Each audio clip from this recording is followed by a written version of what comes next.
about that snow that's not gonna happen. Are we live? Hello, hello. It's Poe here. We are live. How about that snow that's gonna happen? Let me tell you. It's gonna be great. Yeah, probably. Oof, gotta pick up my brother from the airport and everything. That's what I get. I complained. I was making the jokes everybody was making that, you know, winter's done. We're never going to have a winter again. And we're going to have the worst of all worlds, which is that sleet middle ground where everything's just miserable outside. It's not even snow. I wish we were getting snow tomorrow. I don't think anything's going to stick, though. All right.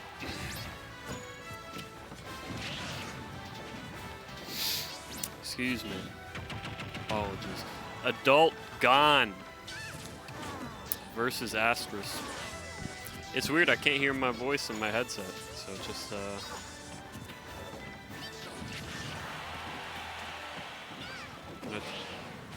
I don't know which switch it. Oh, there's one. There's two. There you go. Left and right. Alright. There we go. Now I can hear my own voice. That's why I come here. Adult Gone versus Astrus. Now I do believe, judging by player cam, that is a familiar face to me. I believe that is the man that used to go by the name Flux. It'd be really embarrassing if I was wrong. To be honest, I haven't seen Flux without his mask off, so I'm taking a little bit of a guess here, but I'm pretty sure that's Flux. Flux used to be a Sonic player. Apparently has a, you know,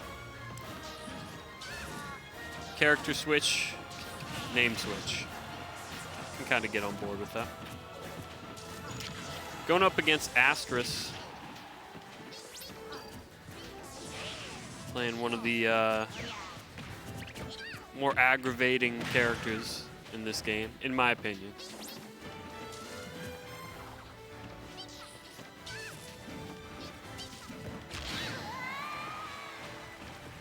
See how it goes. No data points for these two, really.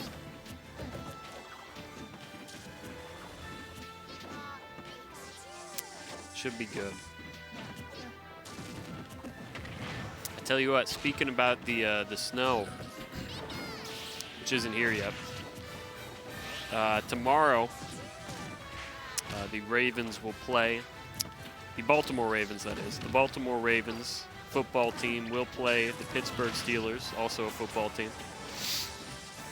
The game will count for nothing for the Ravens, but it will be the most miserable weather conditions possible.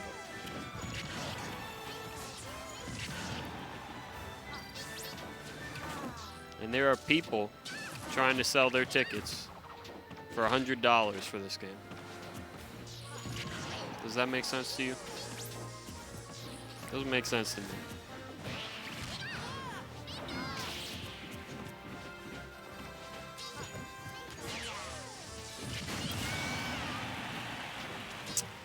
Adult Gone and Astrus really putting on a barn burner here at the first game.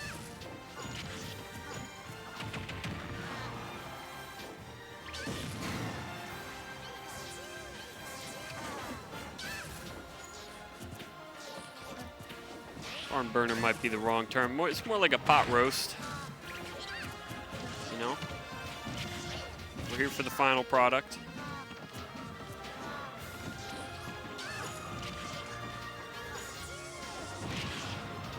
That could be it. Nope. Slow, tedious match. You know, both players did not want to approach each other. It's totally understandable. Both players have great projectiles. Adult Goon catches Astrus. went back to stage bad there. That's doggone. I'm gonna tell him now. He's gonna need to get more off his throws than that.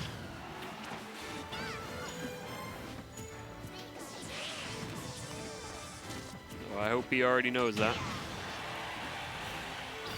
Could just be having fun with a character who doesn't usually play. Who knows?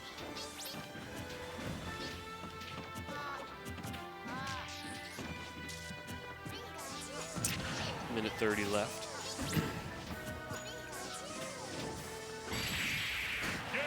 And Astrus closes it out 1-0.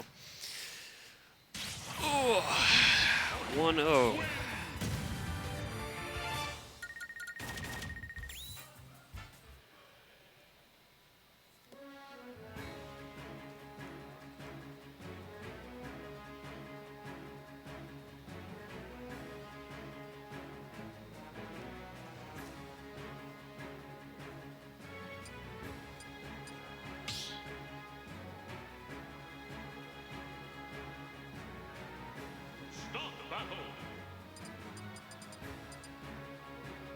Pikachu. The Swordfighter. Thank you for coming to the stream, everybody. All 18 of you. I do appreciate it, no matter how big, no matter how small. You know, now that I looked at that, is that Flux? Yeah, now that I looked at it again in the full screen, I'm like, that's not him. Why didn't you correct me? All right.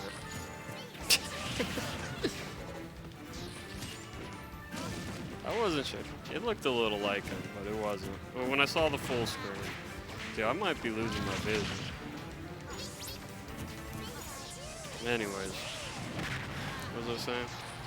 Oh yeah, thanks for being here, everybody.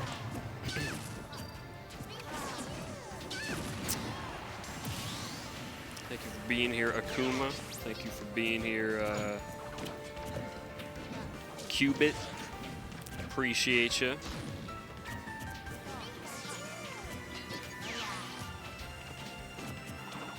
Thanks for spending your time here on the stream.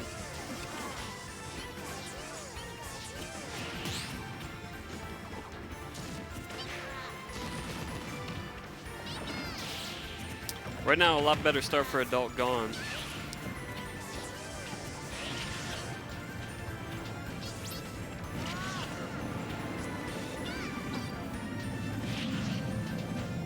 Full stock lead. Astrus not converting anything off those tornadoes pretty consistently.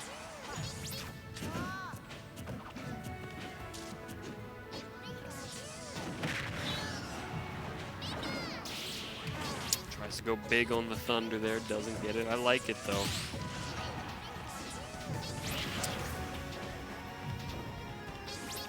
How many Pikachus left?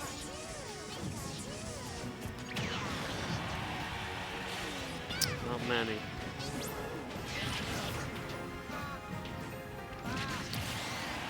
Rest in peace to my good friend Sleepy. He's not dead, he just doesn't play the game anymore.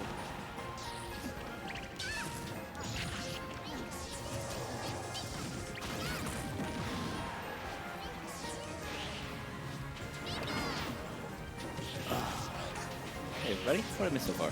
What? What's up? What'd you miss? Oh, nothing. This has been a barn burner. Oh, has it now? Yeah. How you been doing? Doing good. Doing good? Yep. I saw a bunch of stuff on Twitter about you, and it was a little long. You know, my attention span is kind of burnt to the wick, so I didn't read it. But what was it?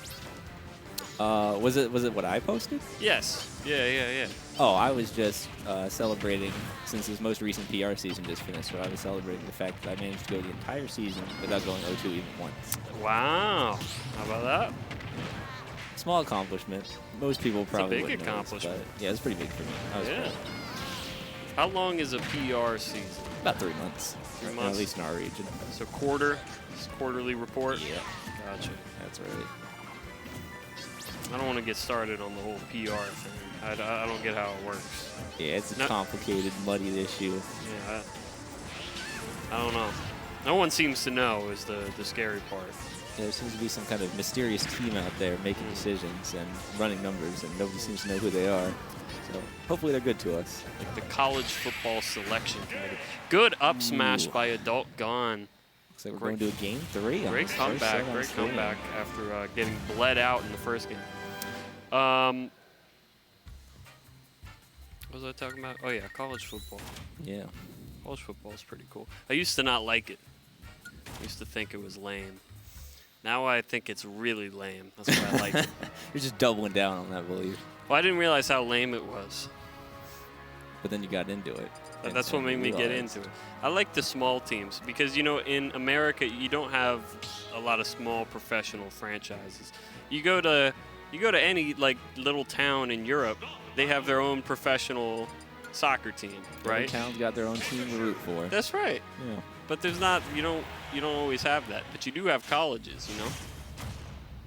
Yeah, that's pretty much our American equivalent, if you will. They'll play 6 games a year. That's it. Yeah, pretty much. To an audience of, you know, maybe 1,000 if they're lucky. Yeah, I'd hate to be third string on any of those benches. You never see even a minute of play time. Third string on the John Hopkins Cardinals Division III football roster. Yep. And you put it on your resume, but other than that, not going to matter much. You know, I think it'd be cool, no matter what division. Yeah. This match is pretty cool here. We got Pikachu versus me, Swordfighter. Tell me about it. Classic MDVA right here. Just the most Is it wonky really? character picks you could ever imagine. Yeah. And everybody just swinging for the fences. You think, see, it's funny you say that. This is a very, very big MD thing, you think? Yeah. Huge MD vibes, you feel, in this matchup? Yeah. I think when people say stuff like that, it's like people talking about the weather in their state, you know? The weather in our state's so crazy, man. Yeah, you know what I mean? Like totally. It changes hour by hour. If you don't like the weather, just wait an hour and it'll change. I don't know, you know? Yeah. Like every place says that about their... Like, Yeah. oh, Pretty commonplace conversation topic. I'd hate to play in Wyoming. Yeah, probably a little miserable there. An unfortunate edge guard there against the Astrus. Can you feel on that one? I'm rooting for a timeout. We got close to a timeout on game 1. Rooting against the people here. No, this is for the people. It's what they want to see. You think so? Yeah, we're already in it. Yeah, I mean, it's game 3. We're going into overtime on this one, as long as it will possibly go. Although, I'm looking at how Adult Goon's moving. This isn't timeout energy. No, he's a little aggressive. Yeah. He's out for blood. He's throwing the projectile and he's running in right behind it. Yeah, there's just no...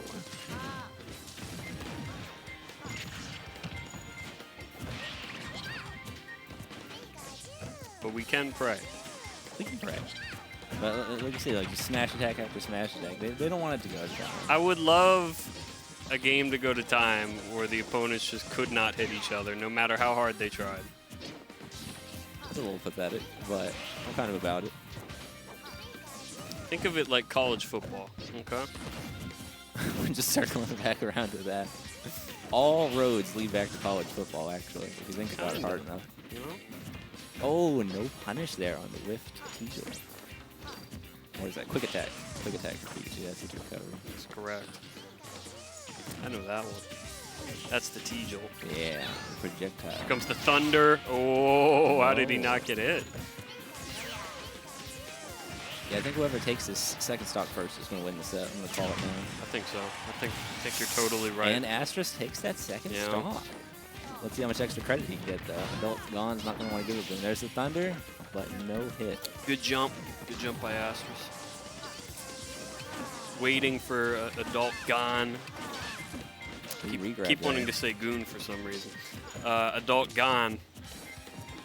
That is like an incredible amount of rolls. All the way back to the edge of the stage. Yeah, we're getting desperate here. We're just holding down the center stage right now. It's the grab. Thunder this time? No, it didn't work the first time. I don't know if it's going to work the 4th or 5th time, but he's going to keep going for it. This is a great matchup right here. Oh, look at that foxtrot. Wow. So much movement, but no punish.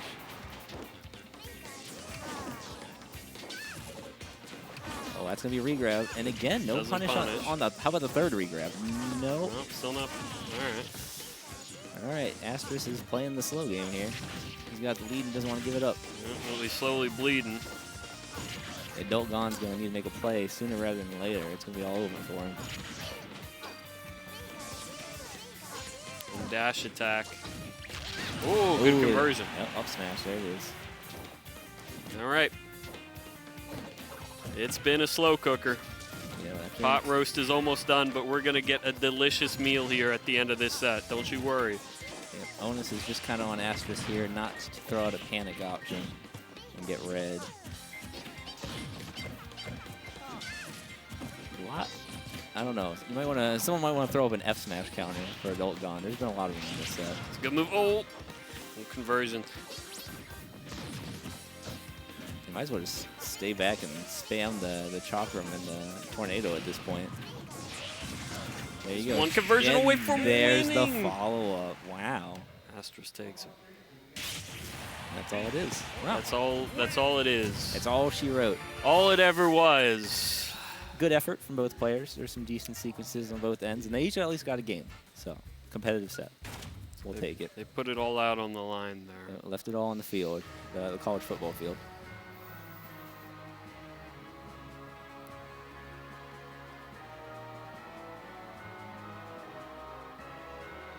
So tell me, how'd you do your first match?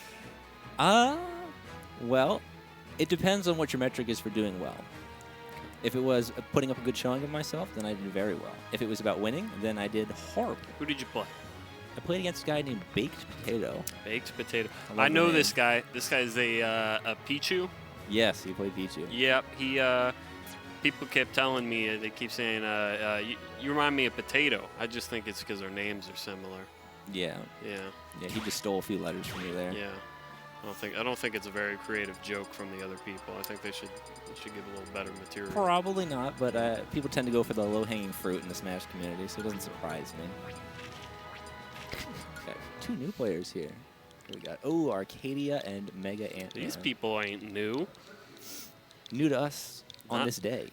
We have not Oh, seen on them this on the day, stage that's yet true. today. It's like my dad used to say. He would cook dinner. He would cook dinner, and then we'd all sit down to eat dinner, and he'd say, "This is the best dinner I've had all day." I don't know whether to feel like I'm in pain or to be amused. Kind of a little bit of both. I respect it. I respect it. Respect that?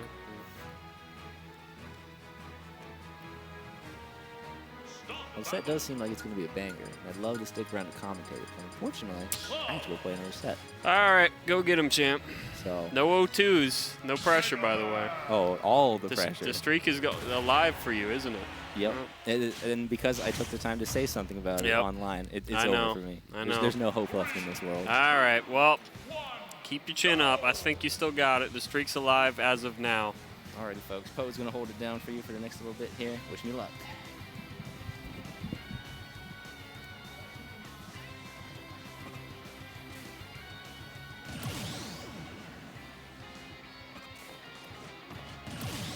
Just me again.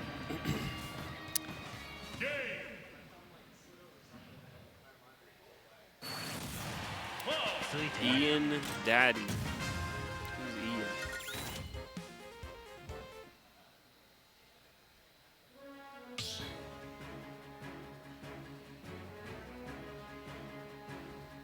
Start battle.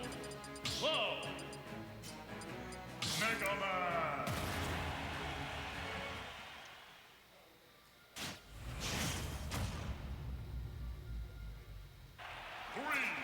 I love you, Ian. Well, Ian, you got your you got a ton of supporters in the chat, whoever you are. Because right now, it's time for MegaAntMan versus Arcadia. MegaAntMan, player I have not seen in a while. Am familiar with.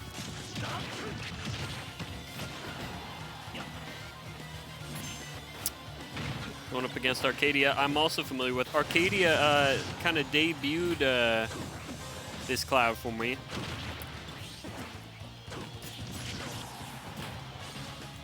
The first time I had seen it, just last week. He did pretty well.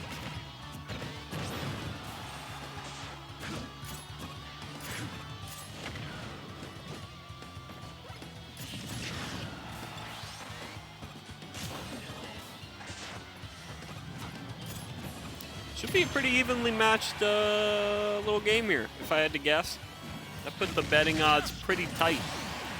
Arcadia jumps out to the first lead after a quick back and forth, catching MegaAntMan going aggressive back on Sage's limit.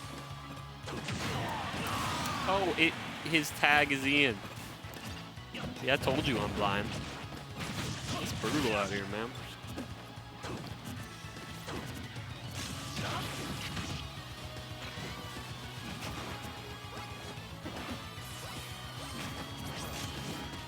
Worst detective.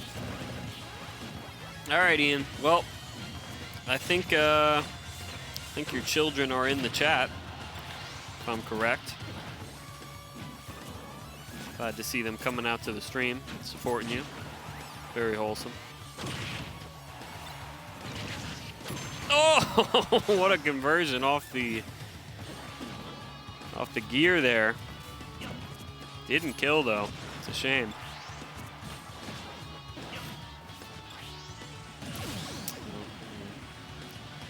Bad recovery dooms them. Arcadia pushing a lead here. Gonna get limit here too. This could be bad. Oh boy. Chop chop. Doesn't convert into limit there. Gets aggressive on stage because he wants to save the limit. Does get back. Full swing.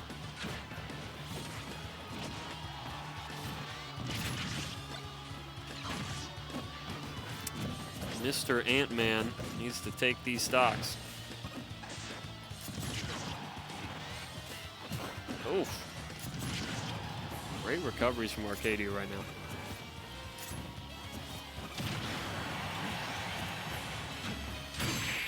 Full swing, catching an errant air dodge back onto the ground. Great stuff there. Arcadia up 1-0.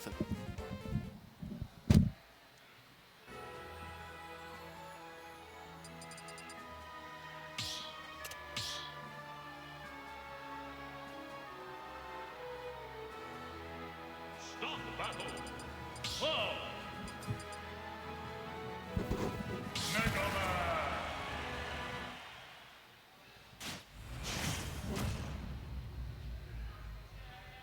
3, 2, 1, go!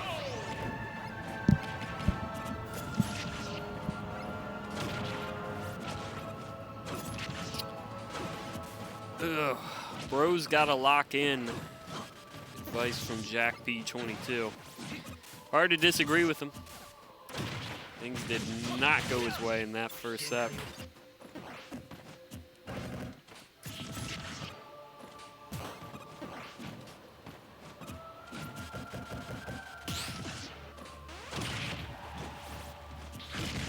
Just the world lets go of the shield way too early. He actually had him there. Crazy recovery. Great patience by Arcadia. Fantastic step back game right now.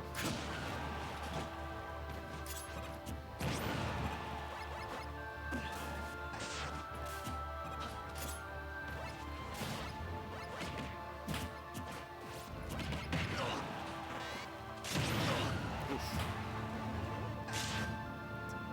Oh, wow, what a recovery.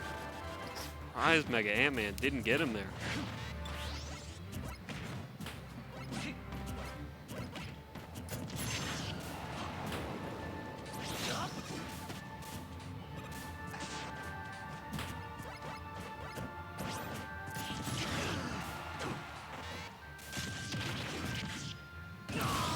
Wow, yeah. Well, 2 long first stocks. I don't think the next couple stocks will take quite as long, is my suspicion.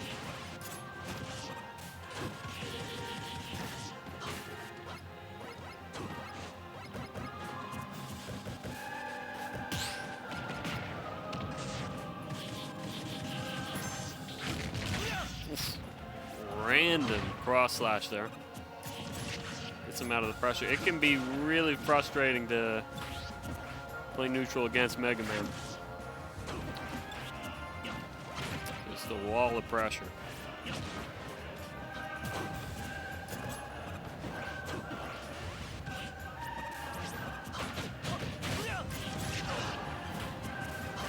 Tiny little pellets.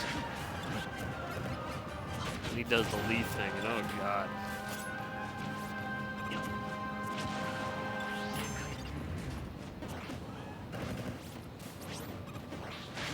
This is closer to what I was expecting in game one, very close.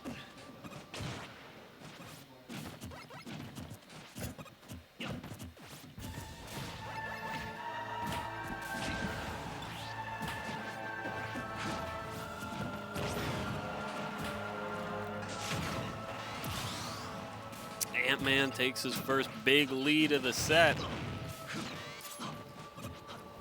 Gonna try and run away with it. Arcadia has no limit now.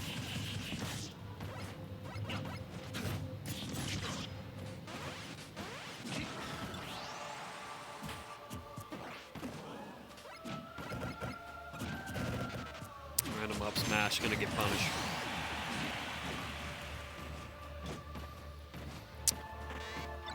A little too hard there. He's going to run right into limit here. Oh, he got lucky.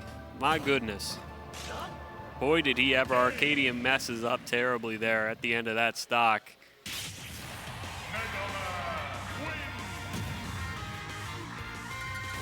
MegaAntMan squeaks it out. Sloppy finish there. Both guys played each other down to the wire.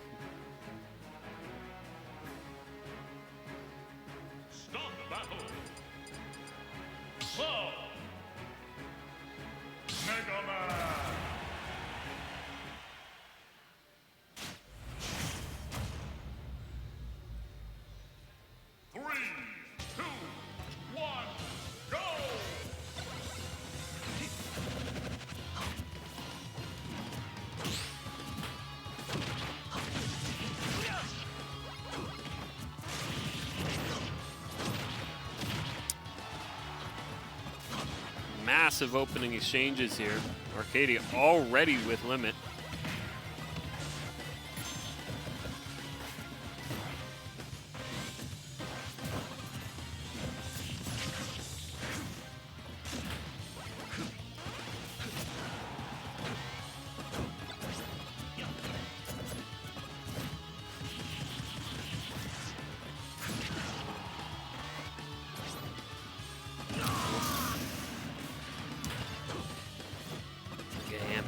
Arcadia had been doing such a good job up until this point getting around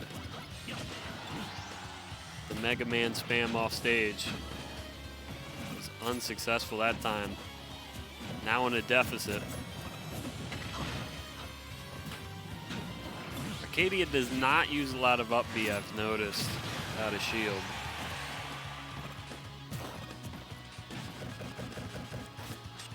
That would have been a great tool for him at least a couple times here this set. Conversion off the gear. Nope, full hold. Oh boy. Does get the shield poke though.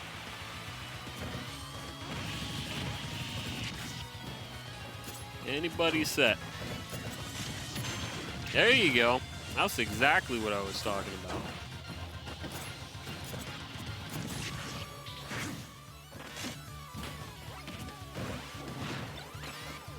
Yeah, man, so with a big lead, though, yeah, that'll do it.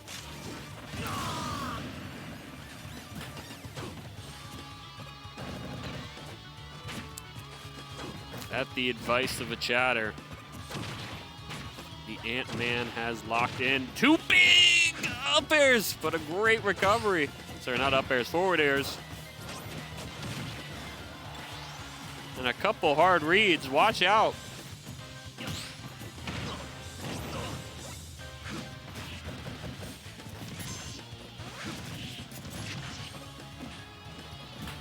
Limit. Hate to be a nag about it, but it's here.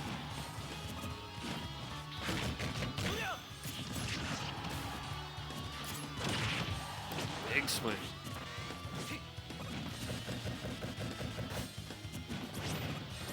Aces off the back air, nothing. Oh boy, getting a little dusty now. Yep. And goes low. What a recovery from Arcadia.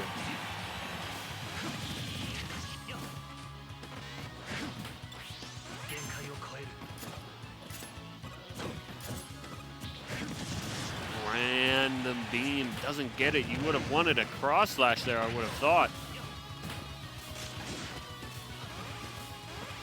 Now you're in the danger corner.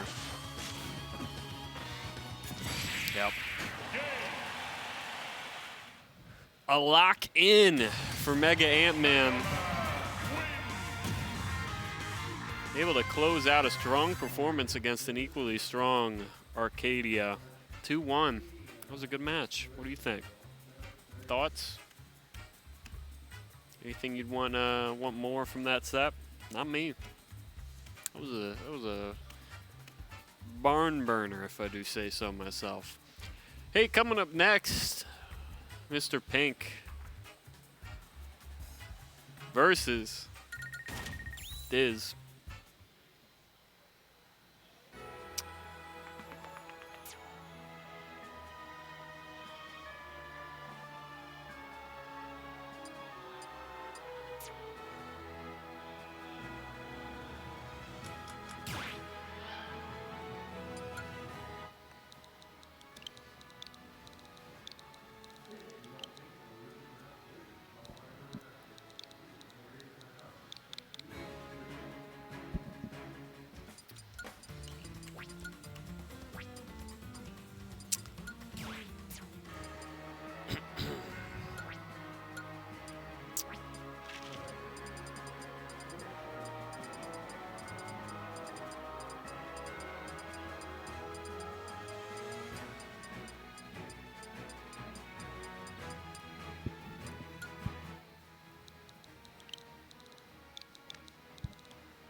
Brawler.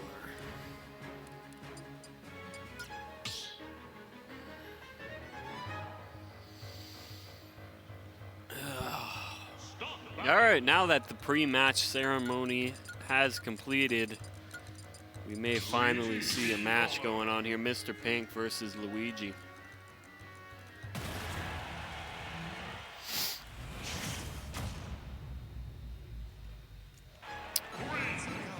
Why does he have to be Mr. Pink?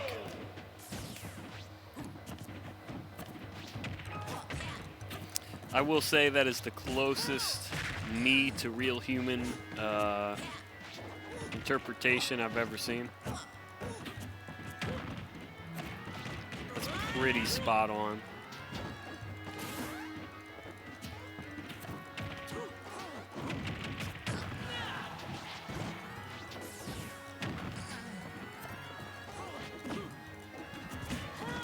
Hello. How we doing? Pretty good. Yeah? Yeah, the next match. Who are you? I'm Electrode. It's Electrode. Electrode is here on stream. Here to join me on commentary. Mr. Pink's gonna take that first stock. Only 34. I was saying, most accurate me interpretation I've yet to see. Pretty spot on. What do you think? Thoughts? What? Who's Mr. Pink? Yeah, I guess so.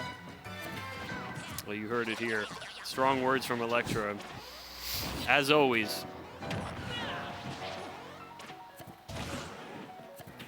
Any thoughts on this matchup? I couldn't tell you the first thing about it. I'll be honest. Strong thoughts on anything? The No, weather? this just seems like, you know, Brawler does its thing. Luigi does their thing. It's supposed to snow, I heard. Oh yeah, I'm actually driving up to college tomorrow. Where you go to college? New York, Troy. Troy. Yeah, so I'm gonna be driving straight through it. At least through the start of it. Isn't it great to have winter, though? Don't you think? Yeah, it's better than summer, I think. Yeah. Too hot in the summer. So true.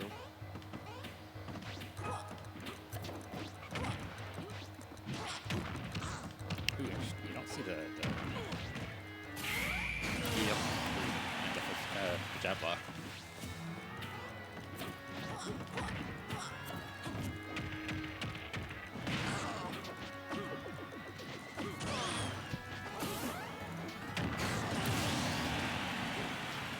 And the back are gonna be last stock for both of them. So you winning tonight or what? I'll do my best. Okay. It's definitely possible, but I'd have to beat Threat. Oh, is he here? I think so, yeah. I have beaten Pink Crush in the past. He's beaten me more times than I've beaten him, so. It's the way it goes. I've never lost to Pink Crush. I've never played Pink Crush. All right, what are you, a lawyer here? Sheesh. Ooh, Great parry. Great parry there. Great parry, Ditz. Diz. Yeah, and unable to DI the up smash as well because of the flash. One of the most annoying things about this game, I think. Can't DI the flash. Get the other flash. I think that's a different game. Stop the battle. Yeah. Brawler. Luigi. It is going to take game one. Mr. Pink is wearing sandals. I'm sorry I had to point it out to you guys. I bet he's wearing shorts out there too. It is 30 degrees in Laurel, Maryland. Beautiful Laurel, Maryland. He can wear what he wants. He certainly can. How do you feel about people who wear shorts, short sleeves, sandals in the winter? I mean, I wear short sleeves. in the winter. Do you? Yeah. Okay. But So you, I usually wear a sweater on top of them, so. Not always. Sometimes it'll just be cold. Usually when I forget to put on a jacket or something. I'm getting the sweet spot back. that's why he's called Mr. Pink. Because when he's going out there in the cold, he gets all pink. You know? Yeah, it does make sense. There you go. But and the 0 to death. That is not good for Mr. Pink. Mr. Pink's having a tough time. I'm sorry. This is looking rough. All right, Mr. Pink, you know the rule on stream. Can't get 3 stocked. Just simply can't.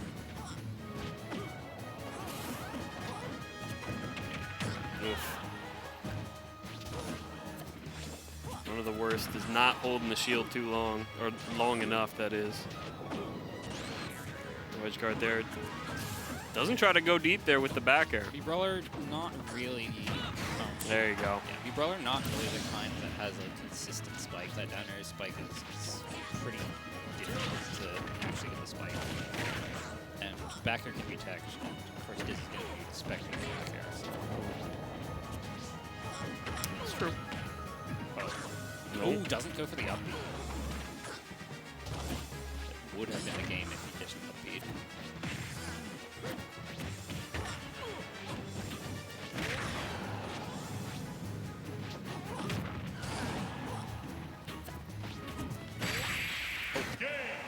That'll be the game. The up smash hitting him as he drops to the platform. Diz. 2-0 over Mr. Pink.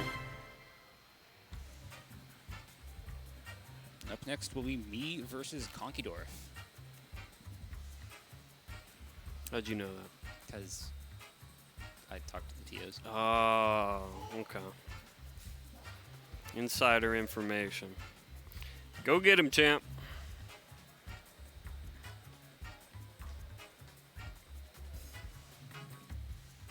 Pardon me, this is bad manners.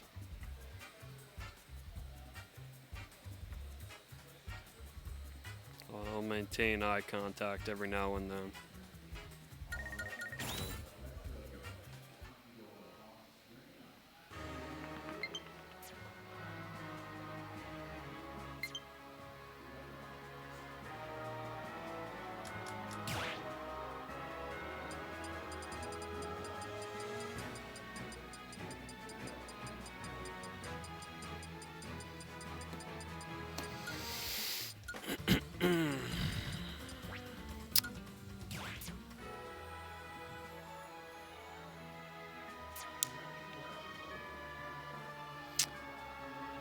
All right. Electrode versus KonkeyDorf.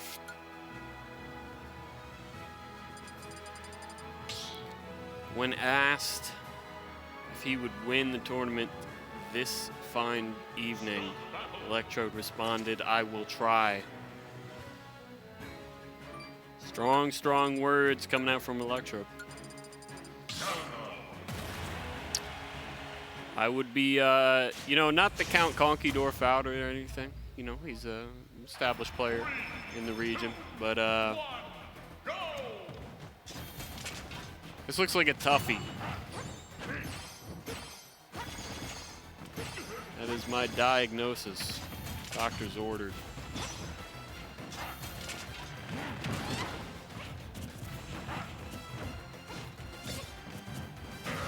Oh! Starting strong. He needed that. Huge shield break. It will kill.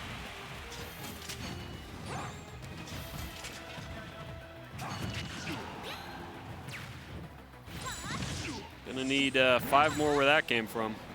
An easy edge guard there from Electro.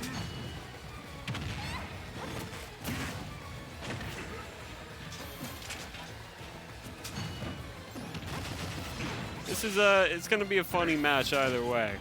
It's a very polarizing match.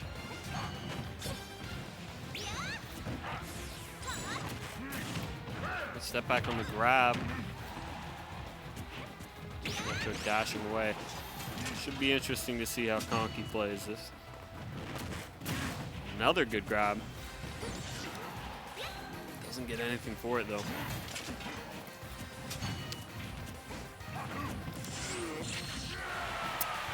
Big up B. We'll take it. Big up B. We'll take it.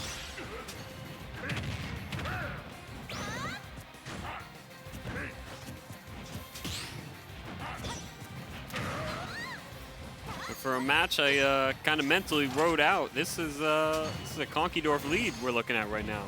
Let's contest him on the ground. He's really 1 or 2 good reads to win right here. Oh. Weak hit, hangs on the ledge too long, that'll probably do it. Another weak hit, great recovery from Konky, gets the grab.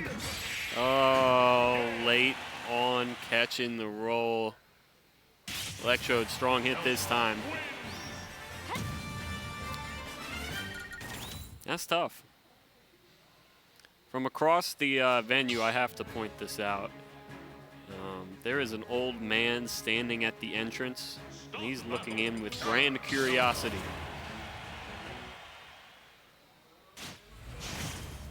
He's looking like he's viewing something from the future. 3, 2, 1, go! For those who don't know, Xanadu shares a venue with Laurel Racetrack. Fantastic venue. But it might not surprise you to know that the sort of demographics that generally come out to bet on ponies, not the same that play Smash. All right, he left. You should have seen the look on his face, though. He was like, my goodness. The times they are changing. This place has been here for many, many years now. It must be new here.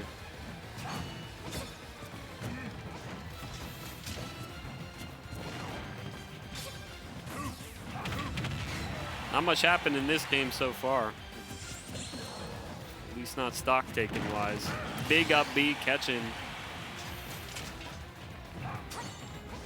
Neutral get up from Electrode, and I saw Electrode kind of scratch the back of his head. Whip some sweat off the back of the net. Can't imagine. He's feeling a little bit of pressure, maybe? Dare I say? I don't know. That's me extrapolating. Big read, can't get it. Too late.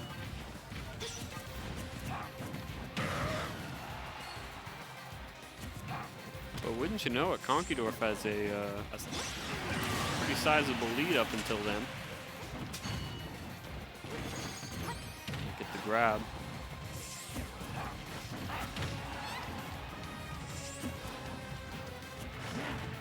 Oh, big swing on the up. He does get back to ledge though. Tries to ledge cancel.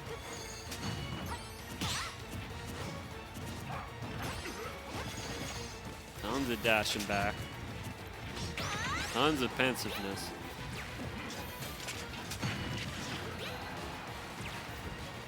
Konkey's lead eroding away. Electro goes low there, misses. Konkey trying to establish himself on stage again. Big! Wizard's foot.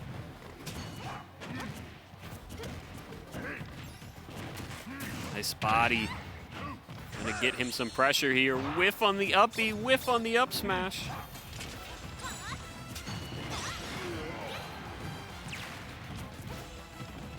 Another lead for Konkey. Stuff, another great grab there. Late again, catching the roll.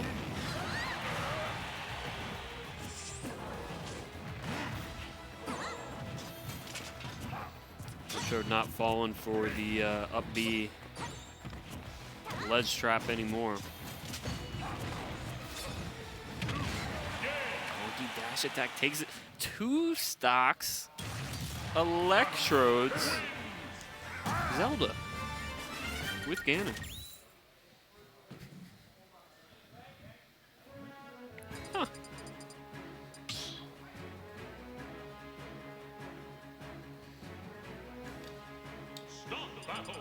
Well, what do you know?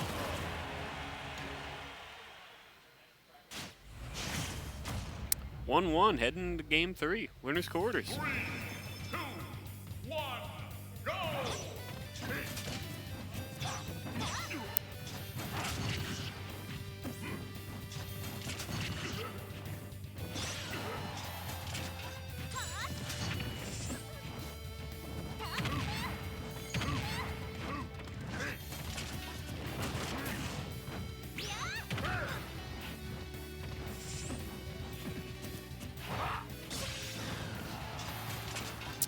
Well, I can say this, if Electrode ends up losing this set, I would very much be eager to talk to him.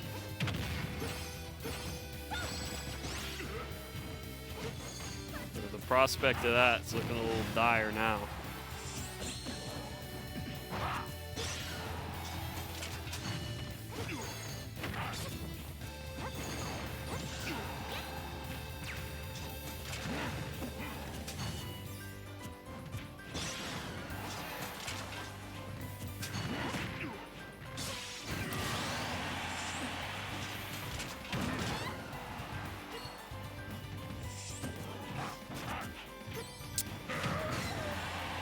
Wizard's foot's still not going to take it. It's just been a slow bleeding effect here for Konkey in game 3.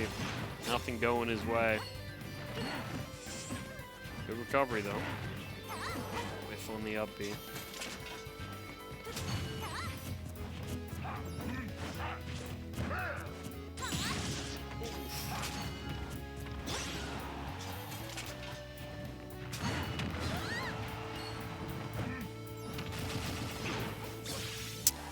Not how we hoped this was gonna go. In danger of a 3-stock. You're welcome.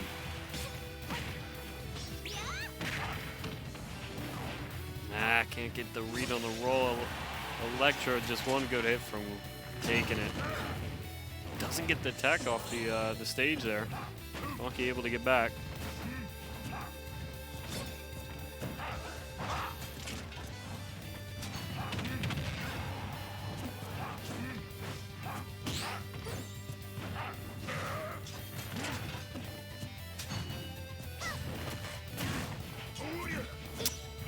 Catch the neutral tech, does get a back air. A clean stock. Metro down to his last. This would be a crazy comeback. Sorry for what I've done. I apologize to the viewers. Electrode ends up winning, which isn't a surprise, but the score and the way it played out, a little bit of a surprise. He sweated there. He did. I watched him, quite literally, sweating on the back of his neck. He did clutch it out, though. 2-1. Good match, good game. You know, there's something to be said for when, even though people expect you to win the set, you clutch out, especially when things don't start going your way. Being able to calm yourself, collect yourself, and then finish out the set and still win anyways. That is a skill I can admire. And Electrode did do that. Even if it's with Zelda. We all have our personal differences. It's fine. Just is the way it is.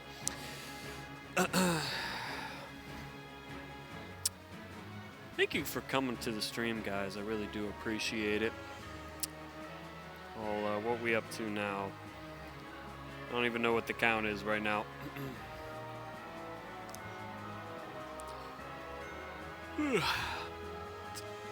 No shot.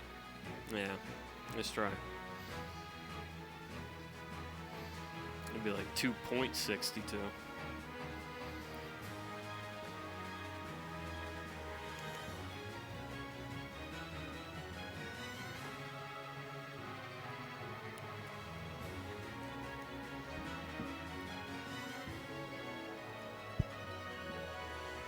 Jack P22, you just made the list.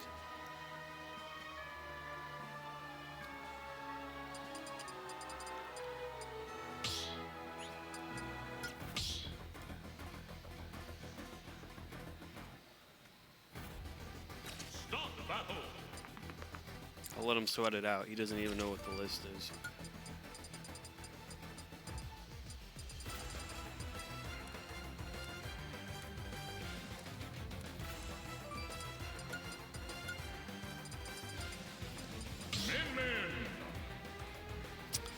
Coming up next, we got MegaAntMan versus Think Fresh. Hola, mi amor. 3, 2, 1, go!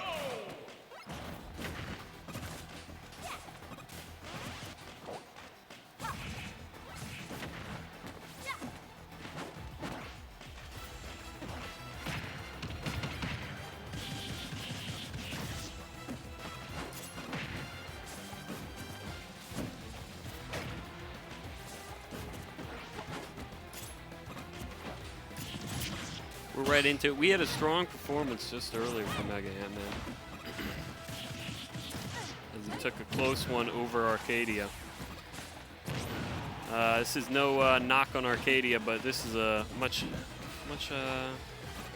higher mountain to climb, in my opinion. Good conversion, doesn't kill though.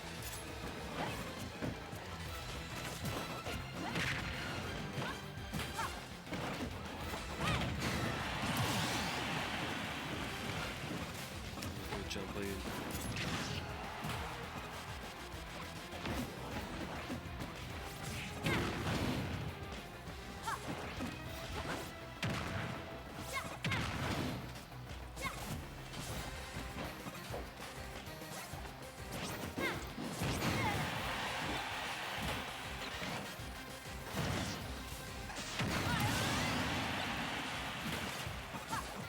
I'm not gonna put this set on upset alert, but if I was going to, if I had to pick one set this tournament for a big upset to happen, it'd be this one. MegaAntMan's playing hot. I think this is a pretty decent matchup, all things considered. Oof. He's got juice. I'll give him that. Nope, that won't do you any good.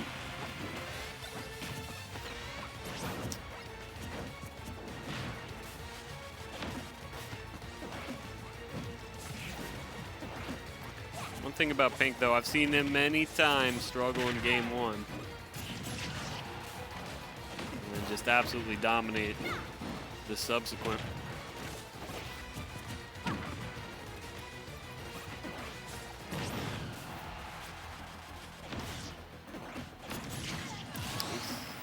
Edge guard there for MegaAntMan. Clinical. Trying to get some momentum. Holding W into him. Got a little scared there, though, in the squabble. Trying to go huge on the downer, didn't get it. Pink one space. It's caught again, back to the corner. Another huge conversion. Can't watch the big fist, though. Catch on the jump. Read the jump. Oh! Wow, that's tough.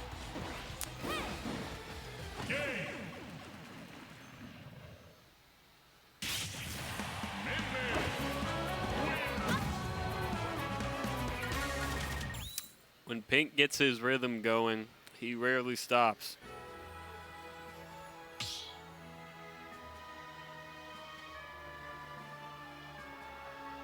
Start the battle.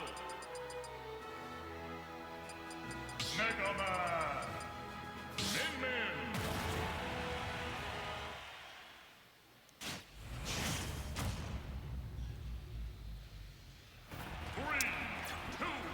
I'd say MegaAntMan's odds of winning are a little lower than they were. Really wanted to take that game one.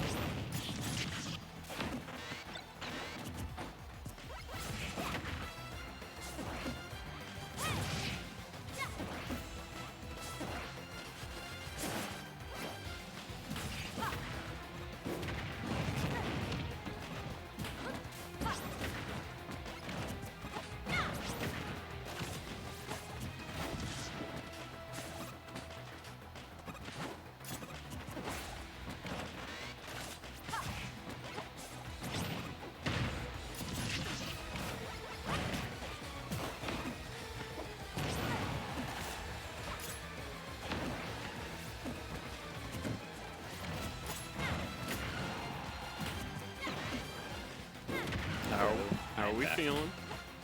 Pretty good. Pretty good. How'd you feel about that set? Pretty good. Yeah?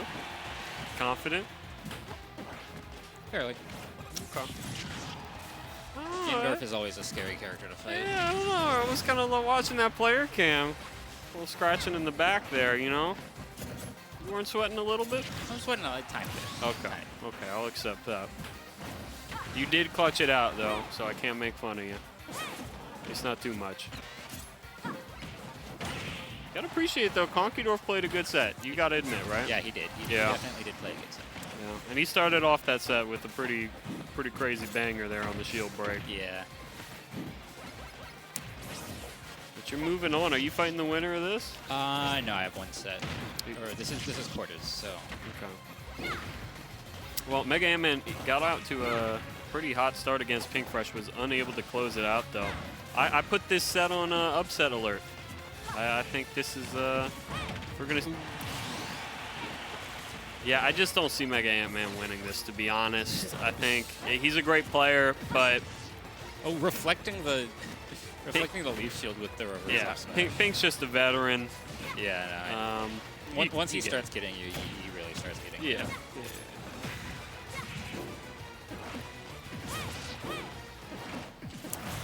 It's tough, though. I do think MegaAntMan, he's got some sauce in him. I've been watching his gameplay. Watch out for this dude. That's all I'm going to say.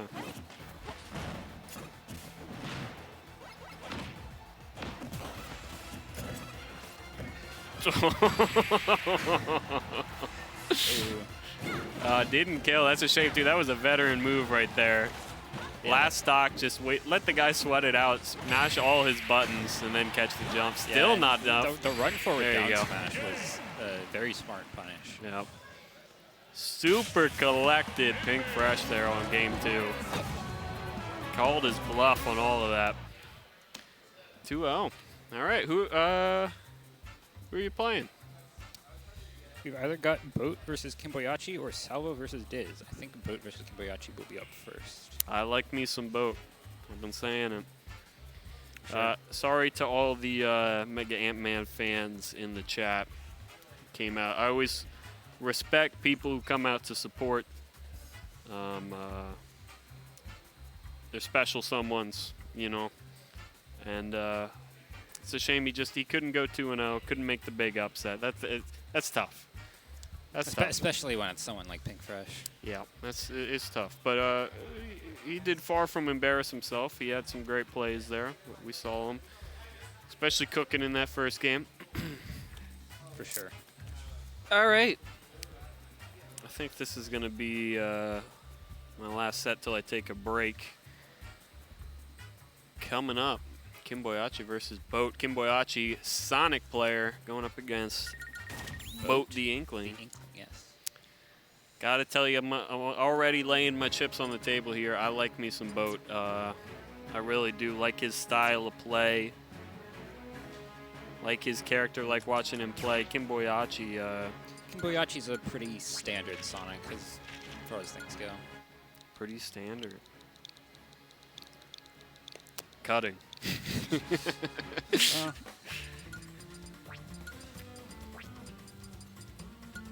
He seems, and correct me if I'm wrong, Kimboiyachi, kind of an outside looking in, top 8 kind of guy. I'd say that's often the case, yes. Yeah. Could use a big win here in winner's quarters, and I think this is totally doable for both of them. Going to be a tight match if I had to guess. For sure. Yeah.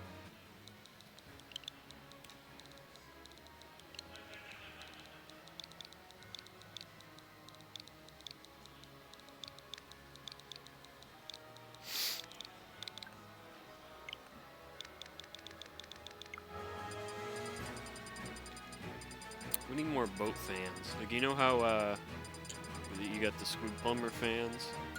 We need some Boat fans in here. Some real sailor types, you know? Really love the ocean. Yeah. I'll get it going.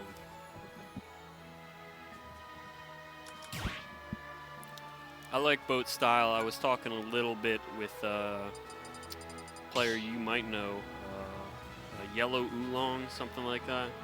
He was telling me that he thinks Boat's crazy. He plays like a crazy guy. Like, he can never understand what he's gonna do in a scramble. Would you share those feelings?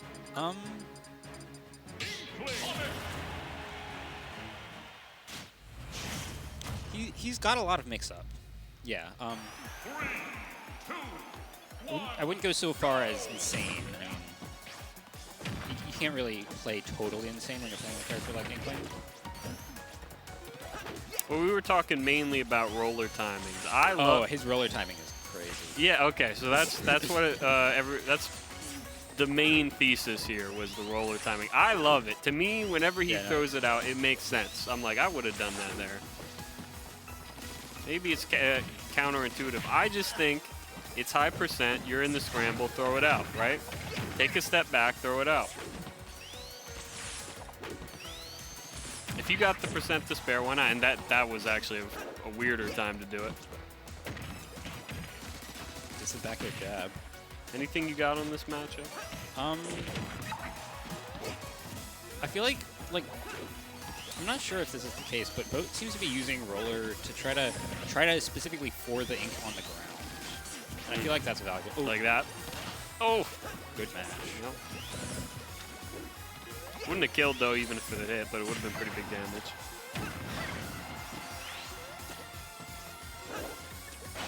Recovery there.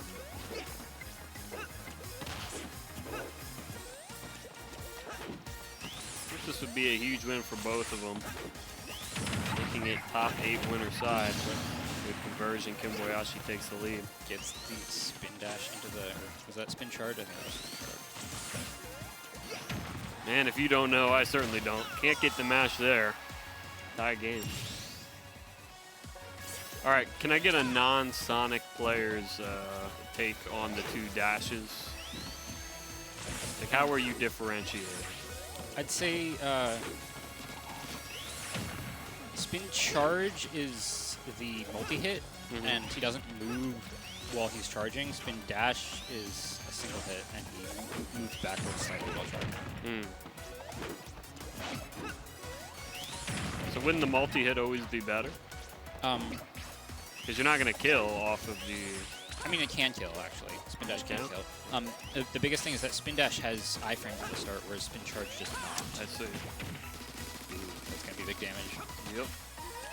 He managed to tech out.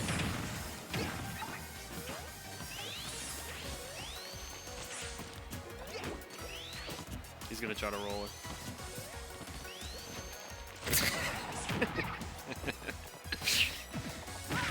Oh, catching him holding W. Yeah. You know, I'm starting to just see it now with Boat where he plays this a pretty conservative neutral, all things considered.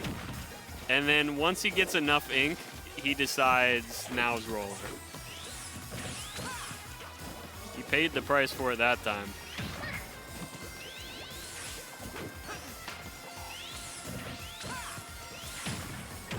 Patience, but Kimboiyachi's dancing all over him so far.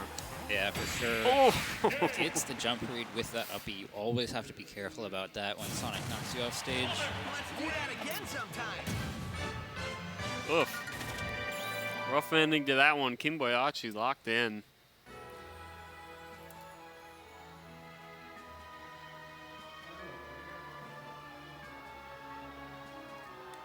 If I were Boat, I would choose a smaller stage. I would agree. Although any stage other than PS2 is technically a smaller stage. But Hollow Bastion, I'd say this is definitely not a bad pick.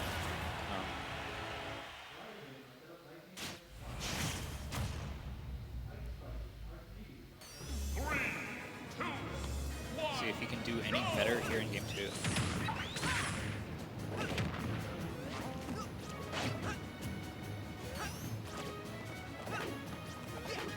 Good fan of this one.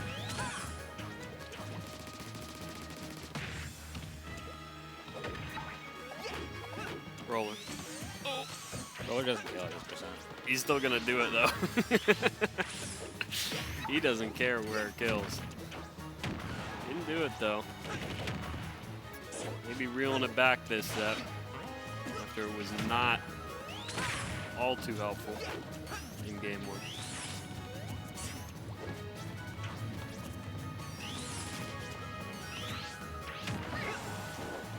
I like the neutral B usage to contest spin dash. Oof.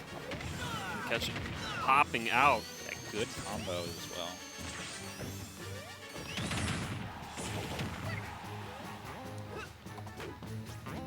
I'm surprised how well that that contests the spin dash. Yep. Yeah, multi-hit projectiles like that are actually quite good at beating out spin dash. Good conversion. For instance, Bowser's Flame Breath, you can't spin dash through it, like at all. Even if it's at like minimum power, where it has like 2 inches of range, you still can't spin dash through it.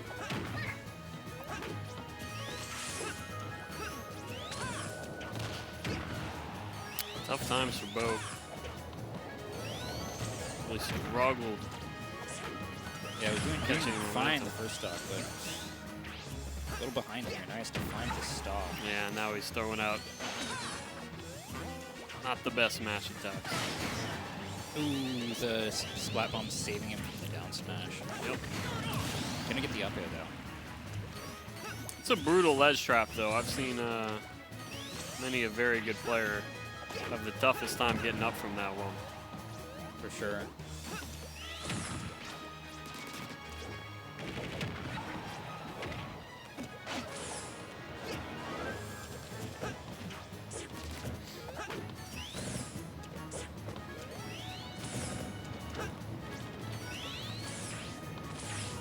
lot of this. For sure. Oh, Great Fairy. It's not going to get much.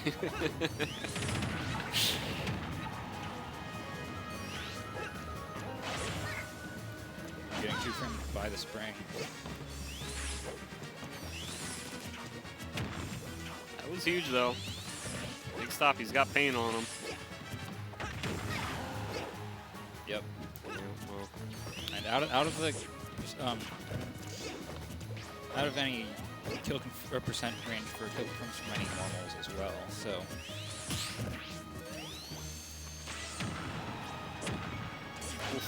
if Boat can hold on to this stock for a bit longer, then he definitely has a pretty solid chance at this game.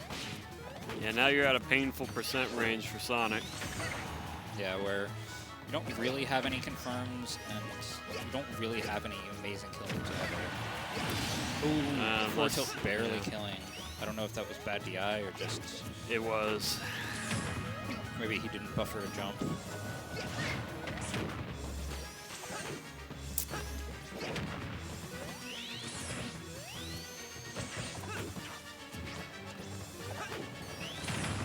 This can slip away pretty slowly. Yeah, damage is going to rack up.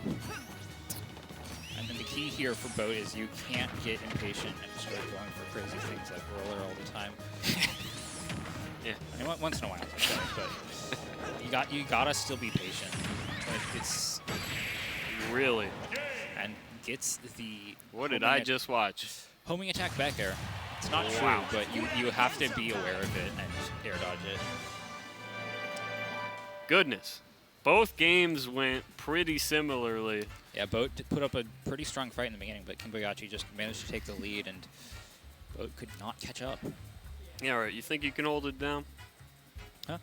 Think you can hold it down? No, absolutely not. No, you're getting called.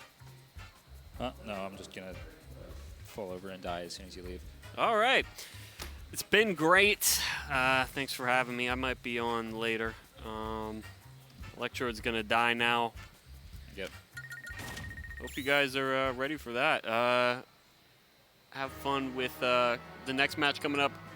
Salvo versus Diz. Okay, this is the part where they cut away. And he's going to cut back, see? See, watch. I can actually do it. Cut back. Cut away. Isn't that great? All right, have fun.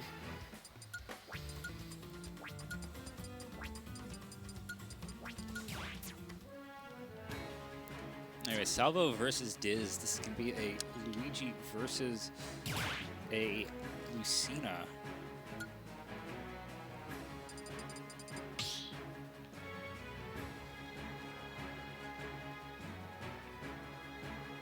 Stop battle. Luigi. Lucina.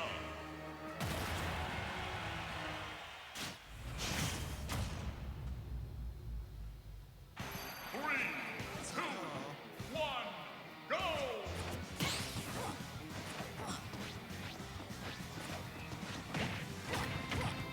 Starting off with a bit of platform play. Salvo not wanting to get 0 to death.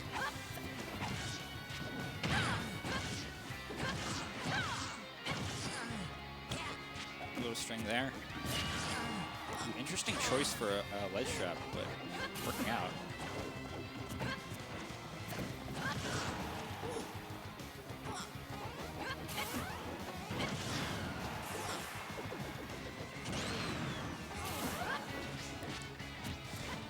He's finally managing to roll his way back from ledge. Pretty big percent lead for Salvo here, but can he get the kill?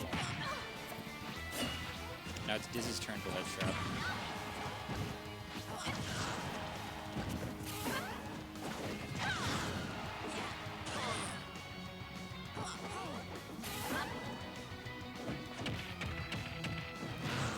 Gets the grab, not gonna kill.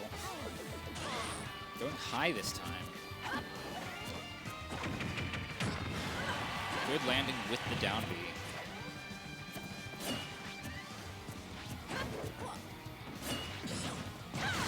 Goes for the down smash, but not quite gonna hit Salvo's regrab. And Salvo gonna take the first stock with an up tilt.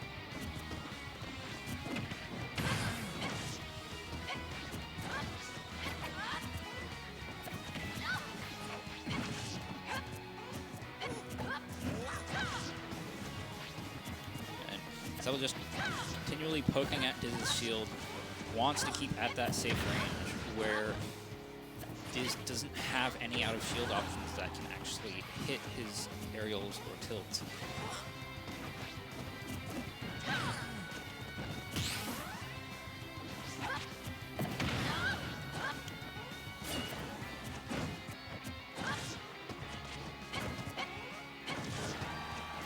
Central 90%.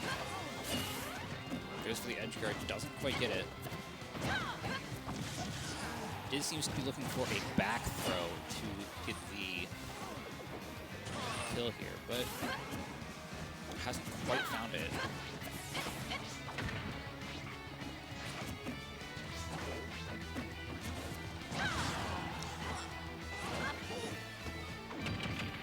That should be the stock. Finally finding it with the down B. But 128% lead here. Oh, but he gets the grab. Is this going to be a 0 to death? No. Salvo manages to get out.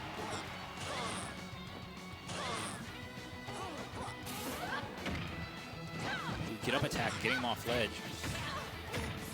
That's a big combo. 88% on Salvo. But the reverse hit of Nair going to take Diz's second stop. Ooh, almost landing in that forward smash.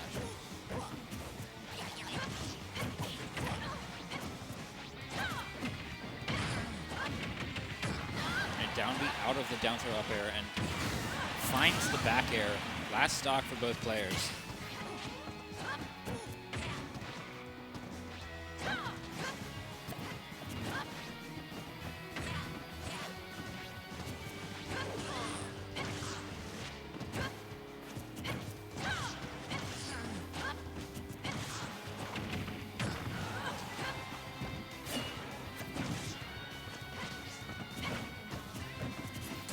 Ooh, and gets the shield break.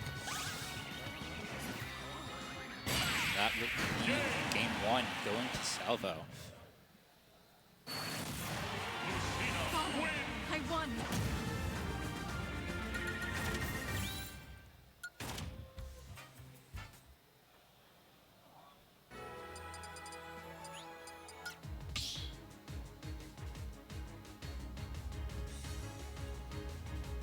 Start the battle.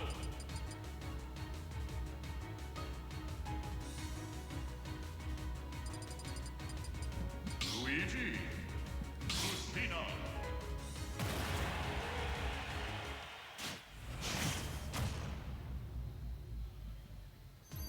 Going into game two here, this time on Hollow Bastion. A bit smaller, only one platform.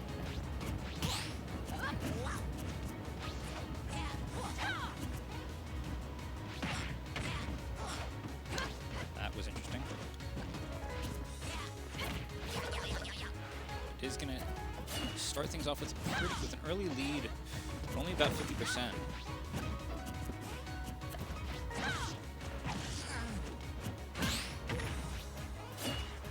Good parry, but doesn't get a whole lot of percent off of it. But this edge guard, is that the stock? Yes, it is. No jump. Now it's a pretty big lead for Diz. Ooh, but gets the forward smash, barely catching that roll from ledge. It'll be a very early stock as well.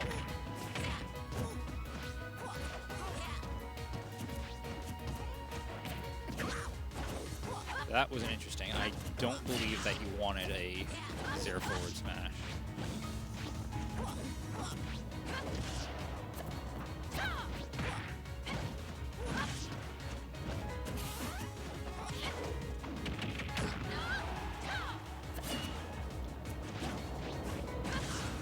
A lot of trading going on. Just hits back and forth.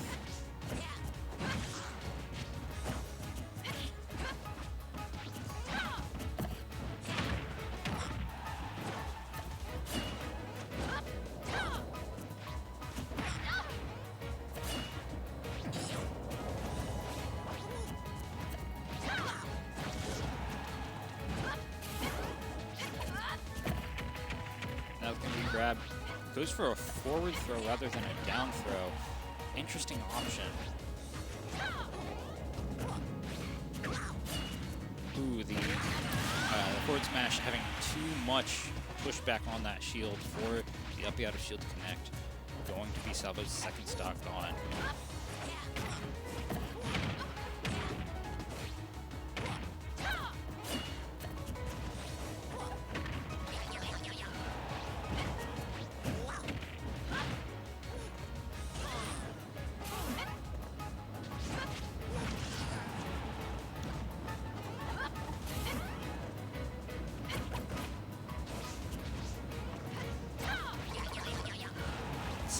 On Salvo now.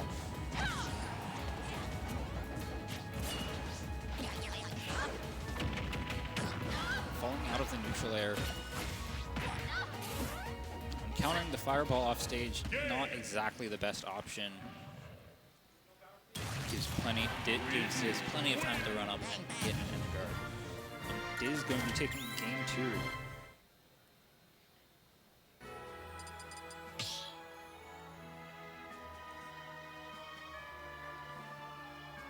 Start battle. Luigi. Lucina.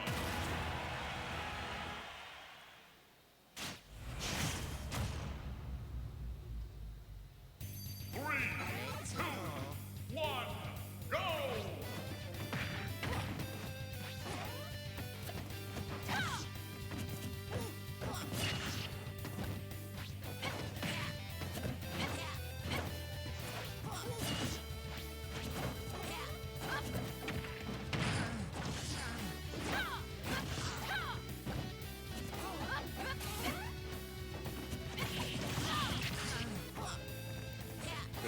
With the side B. Reacts incorrectly to the up attack, but manages to get Diz off stage again anyways.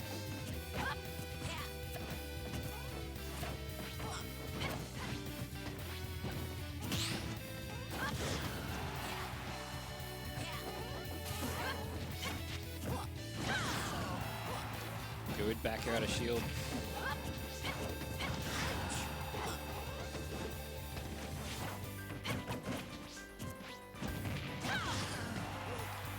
Damage is slowly racking up, 148. It won't be long before Salvo can find the kill.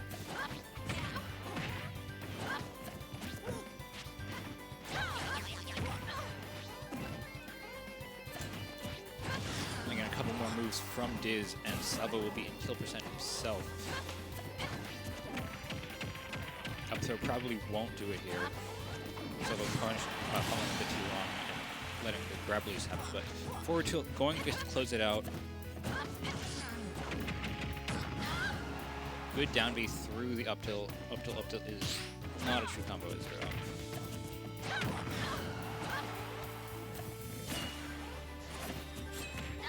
0. Ooh. Oh, but the second, got gimped by that Zaire, I think, but was saved by the second there. Very lucky for Salvo, and Diz going to SD. Overestimated his air dodge's range. That is not good for Diz. And Salvo up 3 stocks to 1 now.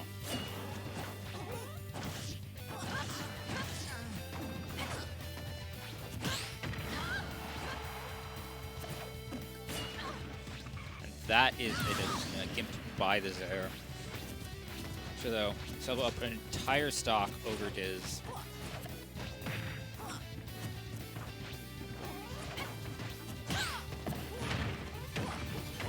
Gets the grab. Doesn't quite manage to get the 0 to death. That's very good for Salvo because now Diz has to find this stock a more normal way.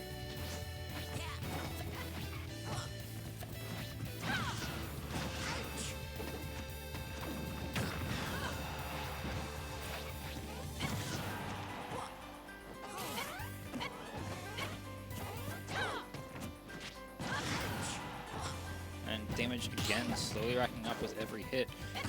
Ooh, Diz not up being and going to use his third stock to an ST. Not the end you want to see, but Salvo managing to take it 2-0 over, or 2-1 over Diz.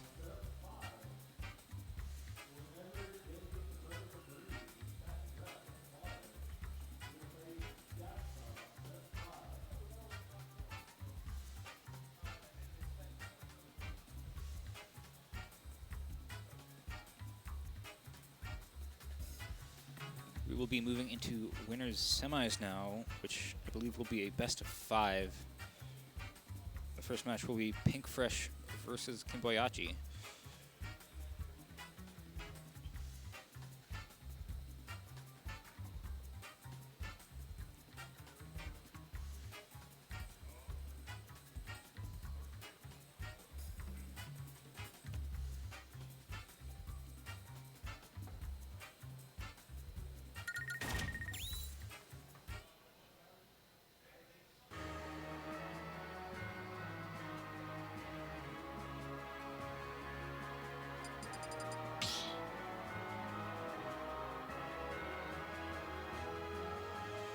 Stop battle.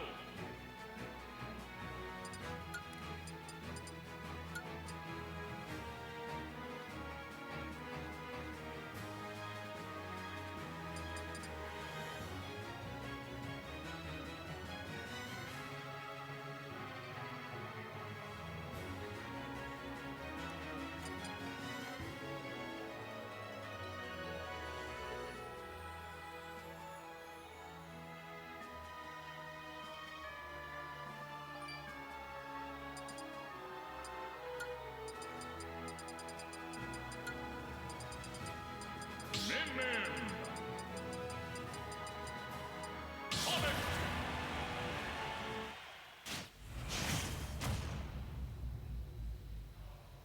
3, 2, 1, go! Going into game 1 on PS2.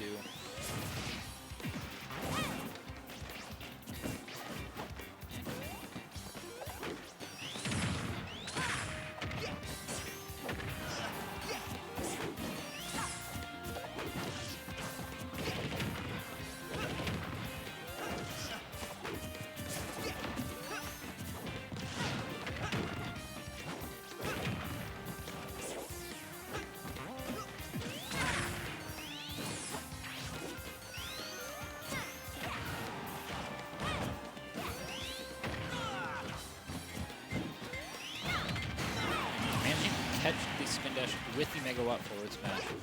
Gonna be the first stock going to Pink Fresh.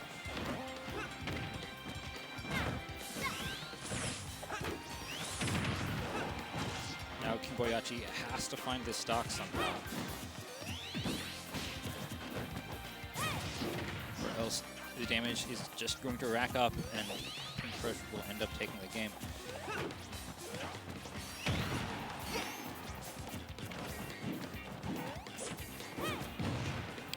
For Sonic, it can be quite a struggle to kill at times.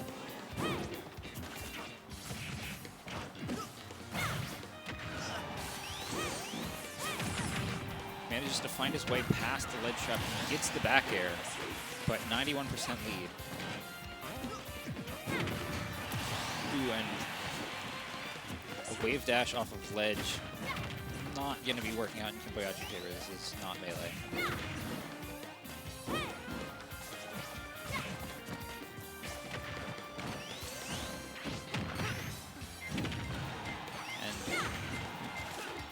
Fresh more than a full stock lead now.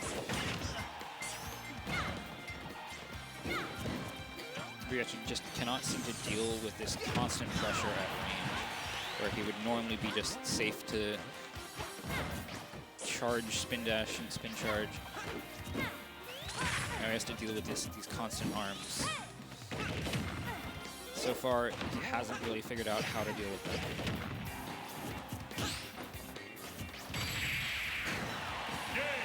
And the megawatt going to take it, seal Kimboiyachi's third stock. Game 1 going to Pink Fresh.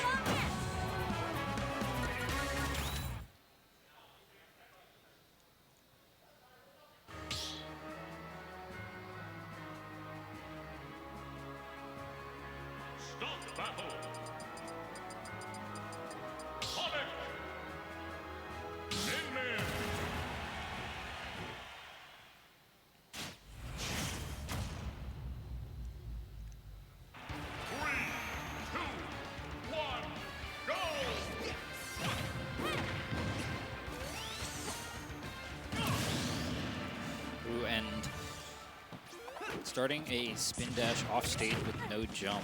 That is going to spell death for Kimboiyachi's first stock.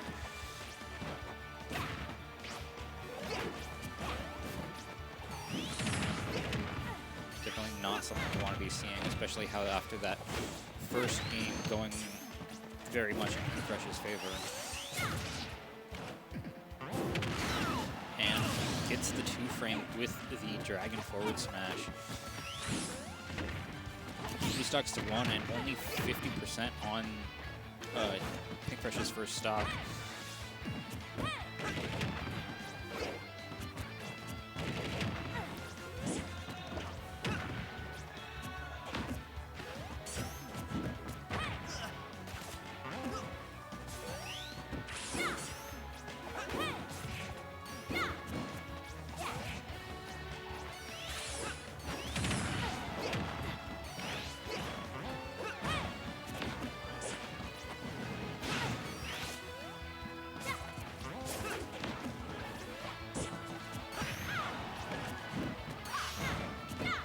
Jumps over the megawatt forward smash with that up smash. But still, he's just about, Kimboiyachi's just about managing to match Pinkfresh in terms of damage here. Finally takes the stock with the up smash. He's got a whole 2 other stocks to work through if he wants to take this game.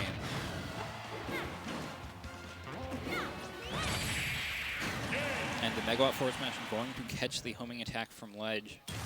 Game 2 going even more dominatingly in Pinkfresh's favor.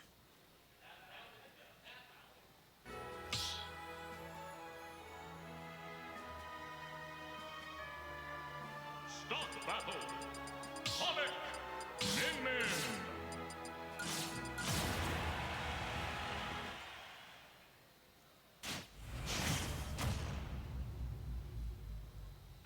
3, 2, 1, go!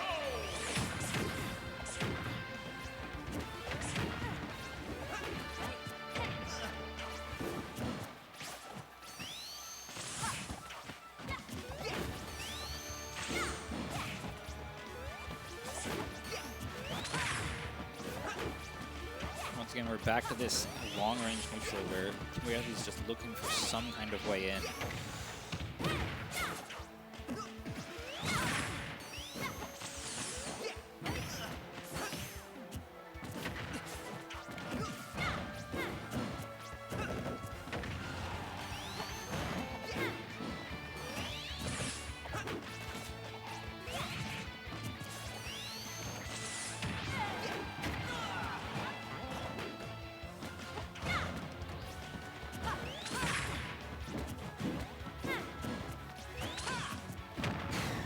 That is, yeah.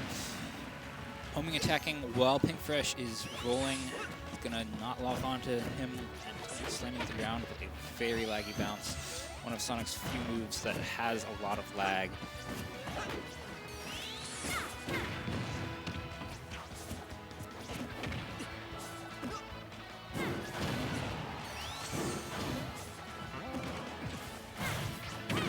Pinkfresh once again up a stock. Close to lapping Kimboiyachi in percent as well.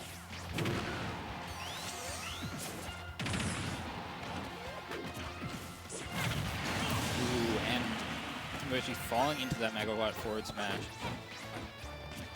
Pinkfresh up 3 stocks to 1 for, I believe, the 3rd time this set.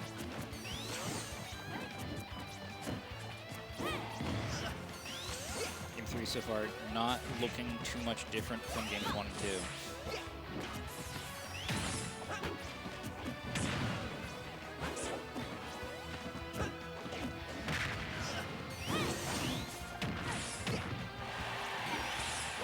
Spin dash into the back air.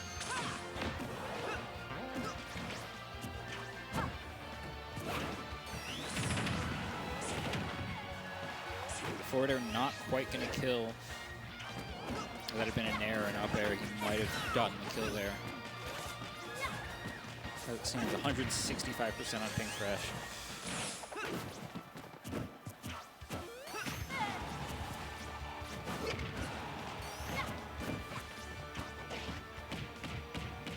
that could have been a forward tilt and the stock, but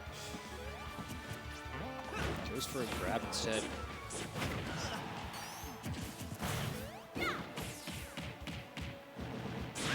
Again goes for the grab, 202 on Pink Fresh. Not a percent you normally see a minion live to, but finally finds that forward tilt. Whole 98% on Kimboiyachi's last stock here, and he has, Pink Fresh has 2 whole stocks to work with.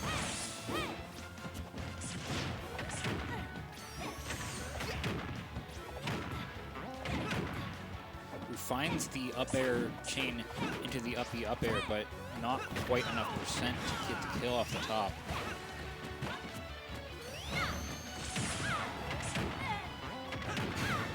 Ooh, but gets it again. Gonna take Pink Fresh's second stock.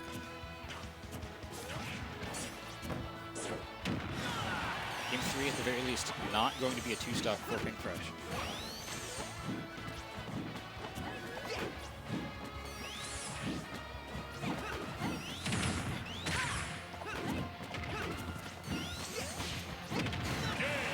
But the Megawatt Nair is going to close it out. Kimboiyachi not quite reacting and dying in time to survive.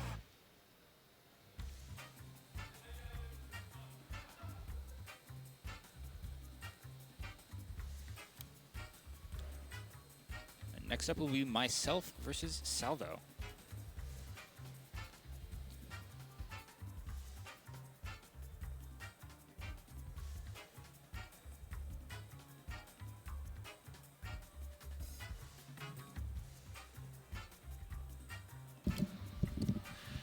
All right, y'all. Electrode hopping onto the stick, so that means we're going to need somebody else to hop on the mic, and I guess I'll do. So, hope everybody is doing well. We are here at another grind, just wrapping up that winners semifinals. I am slightly tardy for this one. Don't tell anybody, though. So, Salvo versus Electrode coming up next. On the loser side of bracket, we got Konky just 2-0'd Arcadia. So, KonkeyDorf waiting on the winner of Diz and Jaxma. MegaAntMan, who was knocked out by Pink in quarterfinals, up against Boat, already playing on Station 17. So, that is our 2 losers round 6s. After those 2 are done, losers quarterfinals will begin. So, yeah, thank y'all for tuning in. I know we got, whatchamacallit, Let's Make Big Moves happening as well this weekend. So, definitely a little bit of a low-key Xanadu this weekend. We got a bunch of folks that are traveling out to that. Good luck to all the MDVA homies. Try to go ahead and take over NYC, finally playing the invaders for once instead of getting invaded. So, yeah, thank you all for stopping by and catching this one as well. Bear with me for just a minute or two while I also hop onto Twitch so I can chat with y'all. So yeah, if you are interested, that is VGBC1. Quad streams are up for sure. So I saw Jack update on MegaAnt. I unfortunately just have the fact that it's been going on for about 17 minutes. Oh, there we go. Actually just wrapped up. MegaAntMan 2-1 over Baked Potato. And then 3-0 over Boat. So MegaAntMan advancing to losers quarterfinals. And ask and ye shall receive. All right, so who we got coming up next? Salvo, Electrode. So I already chatted about that one a little bit. So Electrode, part of the old KML crew. Looks like we're just waiting on Salvo, who has stepped away. There he is. All right, so yeah, Electrode definitely have been playing quite well as of late, rocking that Zelda as is particular up there with one of the, I want to say, top 3 Zelda mains in the region. There is Electrode, there is 17, and there's a third one in Virginia whose name always escapes me. Good God, I'm going to struggle with that one. That is going to bug me for the rest of the evening if I can't recall that in the next 2 or 3 minutes. But yeah. Kimboiyachi didn't disconnect the Pro Controller. I see how it is. So Zelda versus Lucina. Interesting matchup. I am curious to see what kind of a game plan we have going here today. 3, 2, 1. All right, Punch and Smashville for stage 1. Now, that is kind of an interesting pick here. This is one of those stages that Electrode absolutely loves as Zelda because one neutral interaction typically translates into one edge-trapping interaction. That is exactly where Zelda shines. Interested to hear or consider why Salvo picked this one instead of going for a broader stage, a little bit more room where you don't have to necessarily get forced and disadvantage as frequently. Knight Force in the wrong direction means that, yeah, this is kind of like a free back-to-center stage here for Salvo. Unable to punish that landing, though, with a neutral air dodge from Electrode. So back to the corner there, and yeah, center stage, you set the knight up and then just try to go ahead and time the standard get up there or the jump through. So jump through that time works out for Salvo. Up B immediately pressuring, or excuse me, applying on that out of shield pressure right there. Get him out of that situation. But again, these neutral air dodges coming out pretty well here. And the whiff on the punish from Salvo, that is, that's tough. That's one of those that you have to go ahead and hit in this matchup. You cannot allow Zelda to reset the situation in neutral. And miss space right there allows Electrode to land that forward smash. Salvo in an awkward spot right here because this is when Electrode can actually start playing a little bit more defensive. Does land the side B, though, not quite going to kill. Even while fresh, no rage, and Lucina kill power, not the best. Sharking a wee bit right there. 21% off of that area, too. Good God. Zelda does damage. I always forget how hard this character hits sometimes. Lead trapping situation, and yeah, that's the problem is there. When you're at that higher percent, you have a little bit less invulnerability at edge, and you can just kind of get sniped out by any of those options. Looks like a counter in the corner, and the magnet hands was enough. Great recovery from Salvo. That side B will do it from center stage right there. 90% means a little bit of rage, though, so this is already Zelda's going to be starting to put you into these 50-50s. I feel like from like 75 to like 110 or so, that's when Zelda can get early kills. Before that, not so much. Oh, facing the wrong way. Actually got the cross-up right there with Electrode. Interesting spacing right there. Getting that kill right there on Salvo for the full stock lead.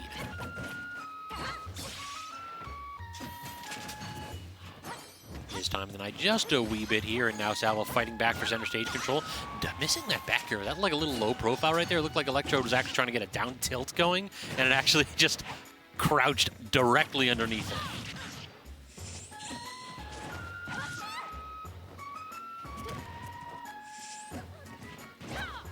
Oh, no jump right there, and the neutral air is going to cover that option.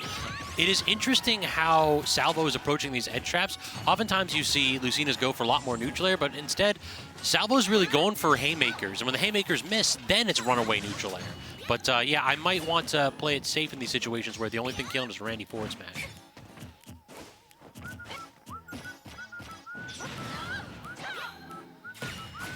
Using these counters off stage just to not have to deal with the neutral B. You can actually stall that out if you want to, just basically make it overshoot so that the Lucina just falls directly down, doesn't activate it until the end there. Electrode trying to DI out of that side B, but in those edge situations, it actually can be good to DI in. Purely, like, you're going to definitely get hit by all the hitboxes for sure, but it just makes it so that you're a little bit closer to the stage, that the side B doesn't kill you as early as it normally would. Marth, you can try to DI out, but sometimes that'll end you up with a tipper.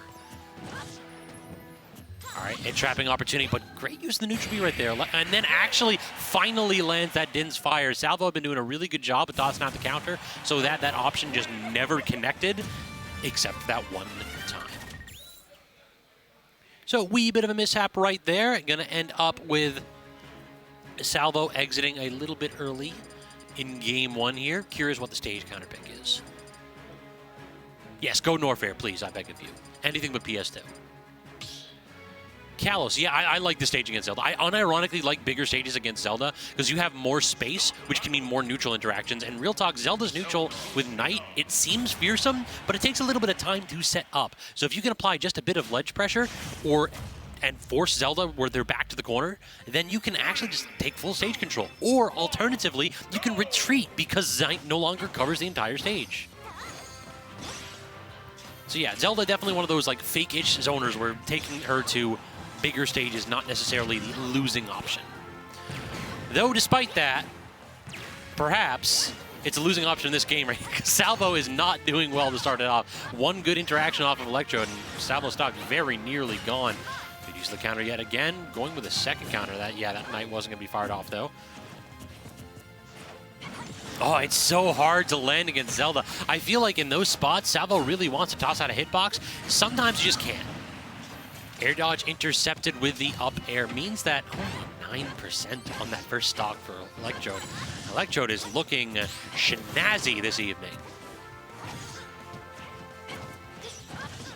Yeah, good outspacing there, catching the errant burst option, the dash attack, and then the neutral air catches. That would have caught both the standard get up and the get up attack. That's why neutral air is such a powerful tool in the corner. And then air dodges through the side B, but even with all that lag, Salvo's still able to go ahead and keep the pressure going.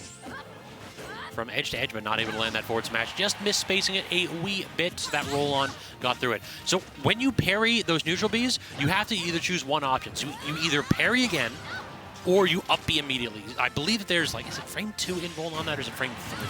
I'm not positive. All right, now you look that nonsense up. Great DI on the throw conversion, landing with an up air instead as Salvo. So the opportunity is here for a comeback, but we have to press right here. We have to get this stock gone yesterday.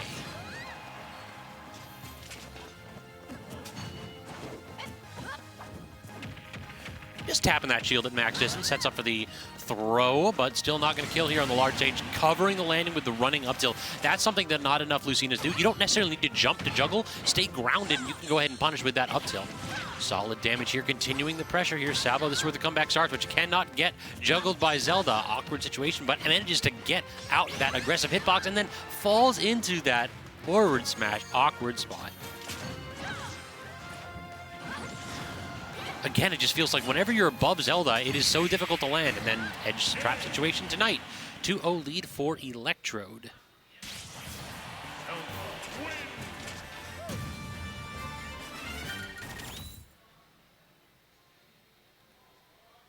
Okay, double checking here my point on the parry here. So yeah, this Dolphin Slash is a weird move, so I have to double check my frame data on this thing. It's actually like, you think it's good, but it's actually like frame 5. It's invulnerable on frames 4 and 5, but in the air, it's 1 through 5.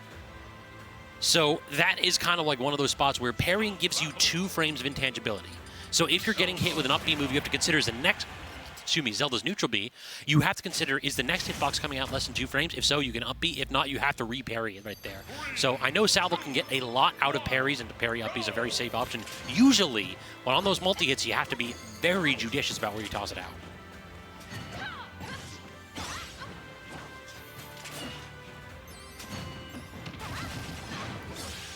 Yep, down throw into the DI mix-up into the back air. That's the Electrode classic. He goes for that all the time. And then look at the beautiful spacing right there. So you just hit with the tip hitbox of that forward smash. 80% from this edge trap situation. Even then, gets the forward tilt after the forward smash. This is this is Salvo's home right here. We are not leaving the corner, and that is a really bad angle. But Magnet Hands is enough. The Knight snatches up yet again on the jump this time.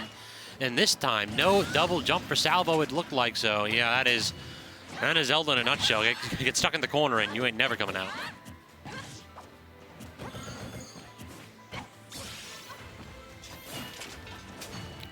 Back in the corner situation for Salvo, but actually does get the up tilt to reverse. Forward tilt into the tech situation. And Electro just swinging. Electro understands that if you're trying to land with forward air, the little like reel back on that forward smash for Zelda allows you to outspace Lucina. So that is such a powerful tool. And just Electro showing a little bit of a matchup knowledge. All right, that's a stock. Push her to the edge. Yeah, you have all the time in the world to set this one up, and that shield breaker, that will be more than enough. Up tilt, up air, not going to connect, and actually going to allow Salvo a bit of a response about that. That forward air out of shield. That's a good move.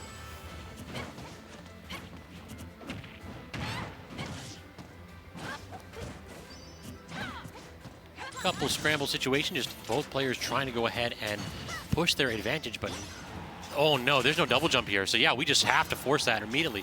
Dash attack into the Knight was an interesting one. I would have gone off stage with a neutral air or a forward air in that spot, because you can just go ahead and toss out literally any hitbox and force Salvo to like preemptively up B.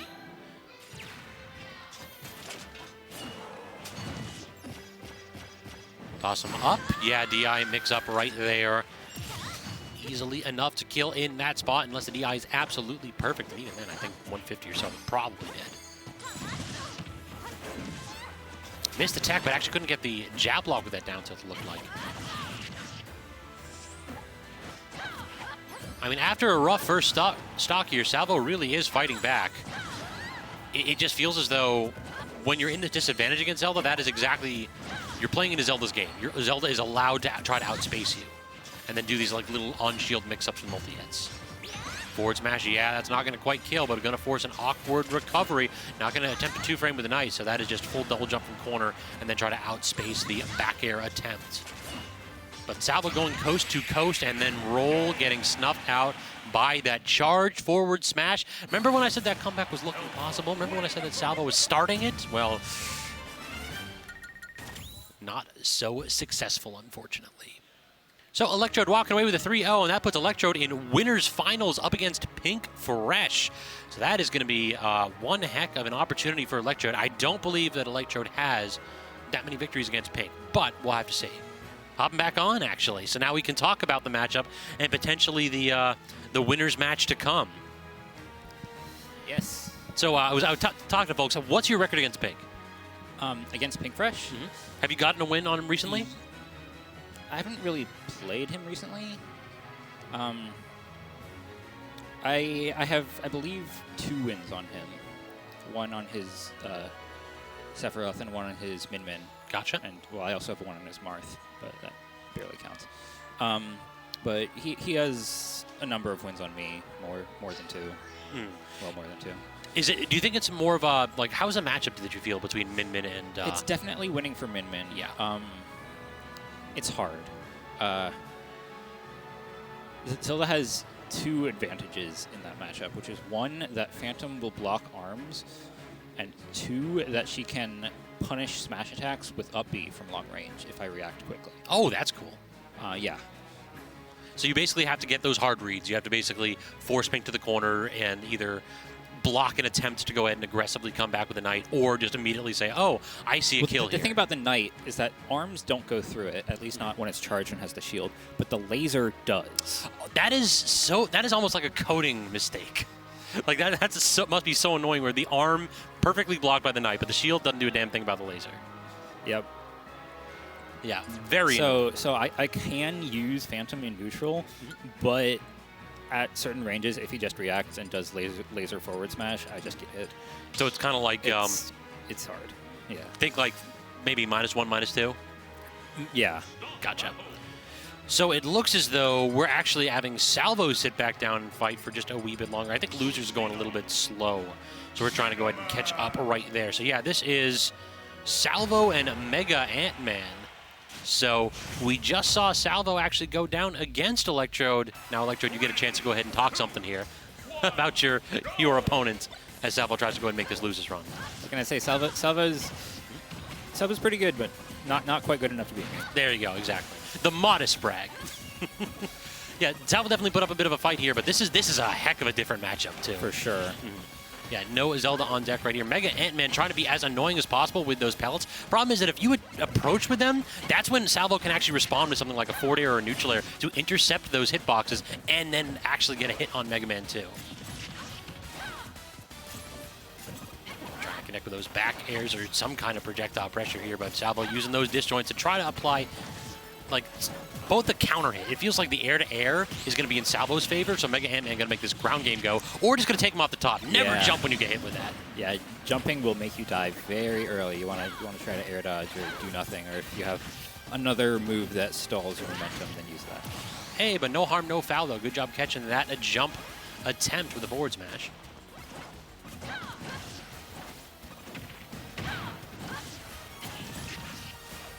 I dig the aggressive back air, too. We've seen this a couple times where MegaAntMan isn't really, like, content to just drift down to the stage and then get attacked. MegaAntMan is fighting out of disadvantage, and that's something that you can really do to, like, catch sorties off guard. Yeah, especially with a move like that back aired with... It's got a pretty good hitbox, pretty active, and doesn't have that much lag. Agreed. All right, stuck in the corner, and then just immediately get me the heck out of there, using Rush twice. But still, patience by Salvo, just kind of waiting it out so you can flail as much as you want. I'm going to reset this, and eventually we're going to get the kill. Crash Bomber will force shield, and that should, yeah, that'll get a lot of space for MegaAntMan.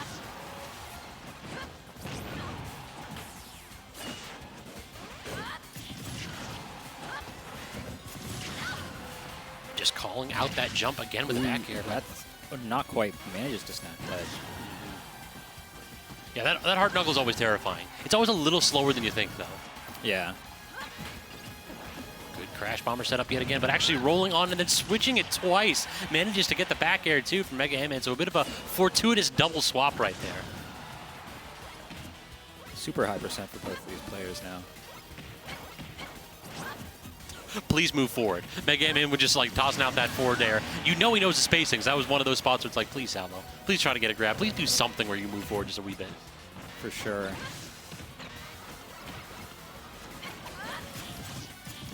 Drag down double back air. Okay. I dig it. Yeah. That back air is also like pretty safe. It feels like that. MegaMan's aerials are low-key really, really good.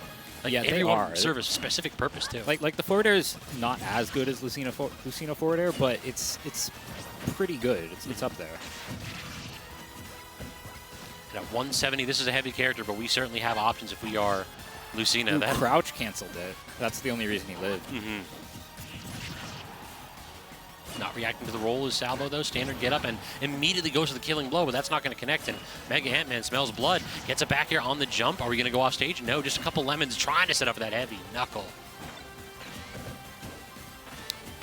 88%. This is a good counter. Did you see if that was untechable? I can never tell. It was techable. Okay, I thought so. It was a countered forward air, so not super strong. Yeah, I'm colorblind, so I'm trying to pick that out. That one is always difficult. Ooh, but going for that up smash during a juggle situation, not exactly the safest of options. Definitely a hard commitment from Salvo, and that did not pay off. So a bit of a nail biter right there. MegaAntMan definitely had that like one stock where it's like 180 plus, got a ton of extra credit, and that just kind of MegaMan in a nutshell. If he gets a lead where he can play defensively and retreat with lemons and projectiles, it just gets so much harder to fight this character. For sure, especially against a character like Lucina that doesn't really have any good killing burst options. Yeah, it's like, does dash attack kill with Lucina? Lucina might be the only sortie whose dash attack isn't like, doesn't kill and isn't really good. I mean, it does kill, but it's Lucina dash attack. Yeah. You're not really going to be using it. 3, 2, 1. Yeah, I hate that little trope that they did where it's like slow character, no burst options, dash attack kills.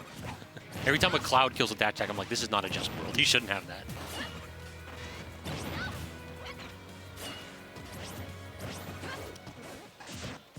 What do you think of this stage counter pick, excuse me? I don't really know how MegaMan does with platforms, but I know that Salvo does like, and Lucina does like platforms. Yeah, and it'll give him more avenues to approach against these projectiles as well. Agreed. I think that MegaMan likes it because like up air becomes so good on this stage. So it really does get a little bit more difficult to land. But yeah, it can mess up the angles on a lot of his projectiles. This back air is just, oh my god. How is MegaAntMan landing it so frequently? It's not a particularly disjointed hitbox, and Salvo just hasn't been challenging with something like a neutral air.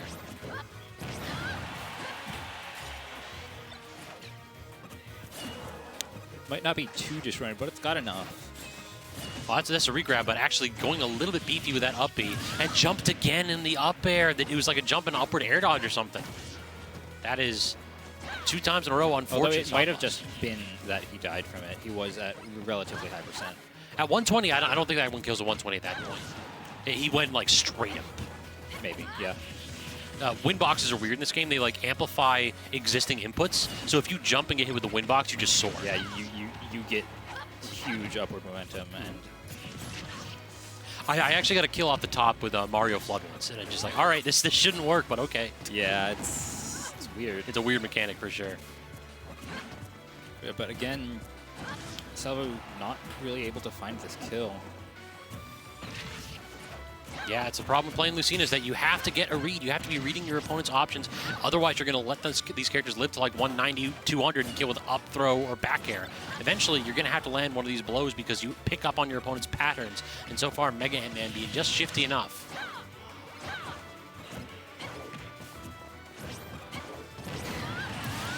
And the forwarder gonna take Salvo's second stock. And just a forward throw, recognizing the MegaAntMan heavier character, definitely not killing up. Especially not with rage. Yeah. Oh, very nearly getting that connection with the down air. So no spike for MegaAntMan. And now Salvo has to air dodge through the barrage of up airs.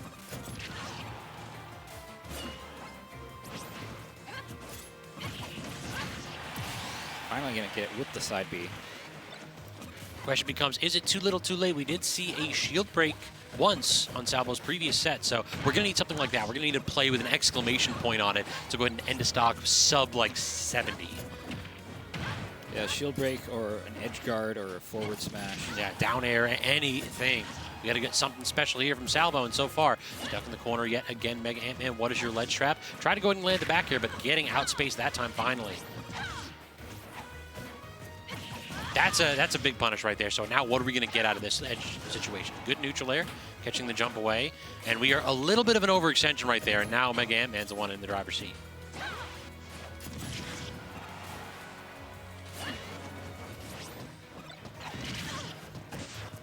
I like that mix-up. Just forcing the tech situation, and if they A-land, they just die to forward smash immediately. Ooh, but gets the ledge trump.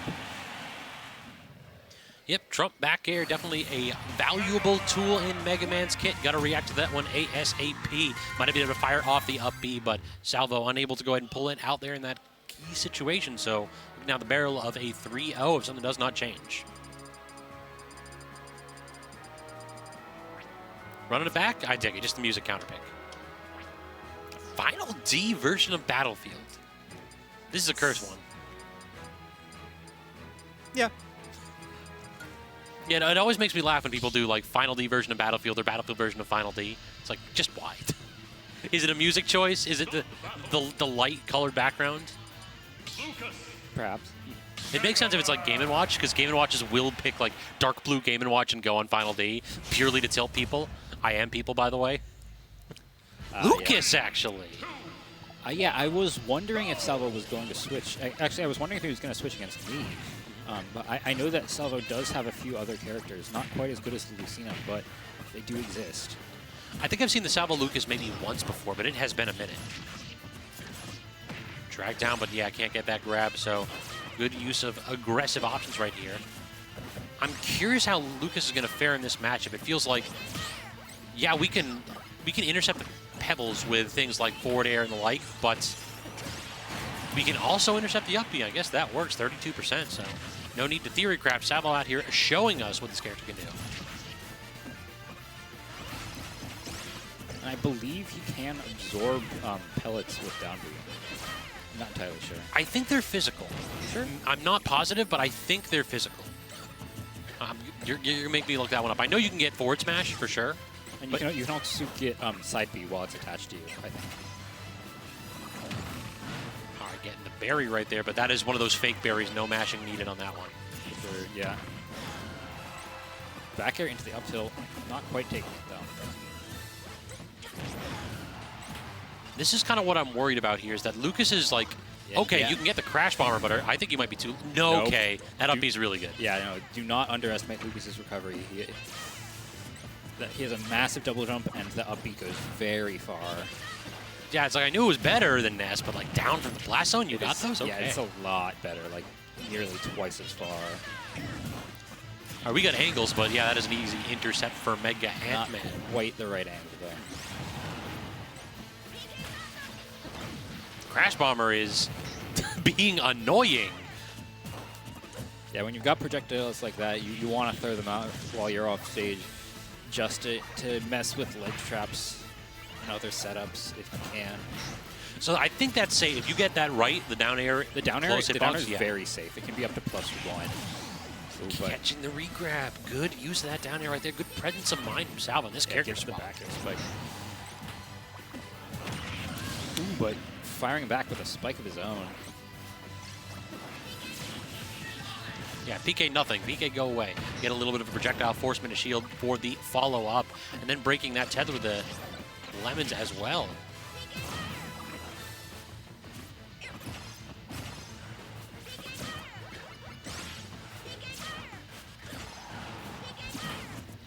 This PK Fire is really playing havoc here with MegaAntMan's projectile game, which is the exact opposite of what I thought we were going to see. I thought we were going to see PK Fire neutralized by lemons, but instead it is Salvo feeling like we got a little bit of a head in this matchup here.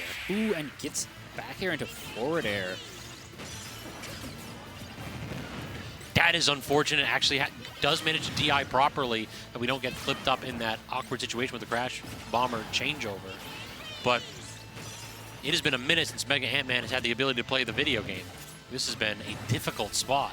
Crash Bomber not even linking up properly. And MegaAntMan has to play super careful now because so many things will kill, including up throw.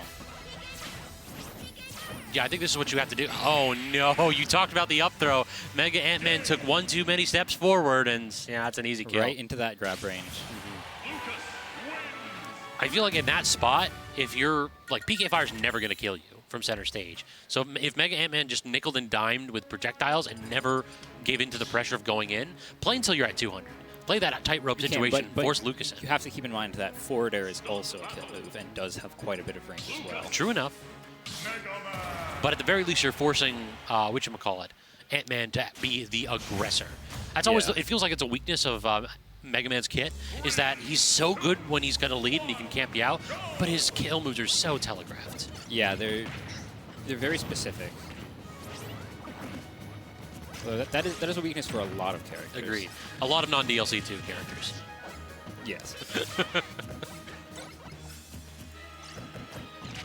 Trying to get a Z drop combo going, but instead just forcing the edge trap and then again getting that jump with the back air. MegaAntMan's been so good with those.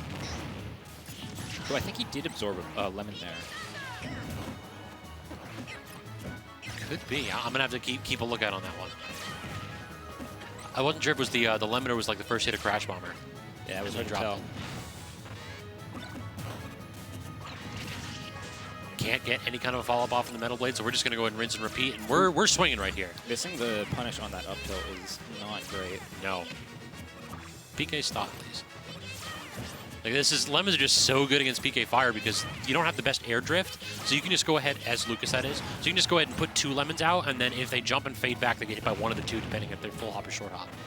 Ooh, and the fact that Lucas is down, he doesn't cover his whole body. True. Not being great for Salvo there. And MegaAntMan is also doing a really good job of just eliminating the invuln as a threat. Mega Men do this all the time. They either put the rush down so that you get launched into the skies, or they crash bomber you while you're invuln, and you just have to worry about that timer running out as soon as your invuln is over. For sure, it's one of Mega Man's many strengths. Yeah, I don't know if it's a hot take. I really think Mega Man's a good character. Now, this is like the high tier character easily. He's one of those forgotten high tiers because his execution can get a little bit crazy with the Z-drop. Definitely. Yeah, the Z-drop shenanigans with Metal Blade are insane. MegaAntMan's not really doing them at the moment, but you still got the conversions off, but that landing up air very nearly claiming the stock, and this is another one of the benefits of this character. It is deceptively heavy, but not heavy enough. You're gonna get the shield damage with the Crash Bomber and shield pokes with the forward air. Like in that spot, I think you could have gotten the Z drop into like a grab in those positions, or Z drop into the down air into a grab even. Yeah, and Z drop Metal Blade is actually true into grab on shield, which can be very, very dangerous if Mega Man knows how to use it properly. Yeah, it's not that's an angle we could have intercepted, but instead punishing the jump from edge yet again with the back air, standard get up, and the roll actually being safe just enough. Looked like Salvo tossed out a little bit of a hitbox that caused that grab to not latch. Good air dodge. Agreed.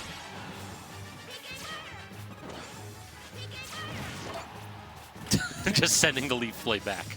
Yeah, not going to do a whole lot if it connects, but when he's that far away, may as well. I desperately want to see you do that with a forward smash there. But rolling in on that forward smash, going to be Salvo's second stop. So I know there are setups where you crash bomber their shield, you crash bomber force them into shield, then you like land with the down air up tilt that like just guarantees shield breaks if they can commit to the shield. Like those setups are absolutely nonsense. We're not seeing that too much right here. Like MegaAntMan hasn't even been taking the grab in those spots.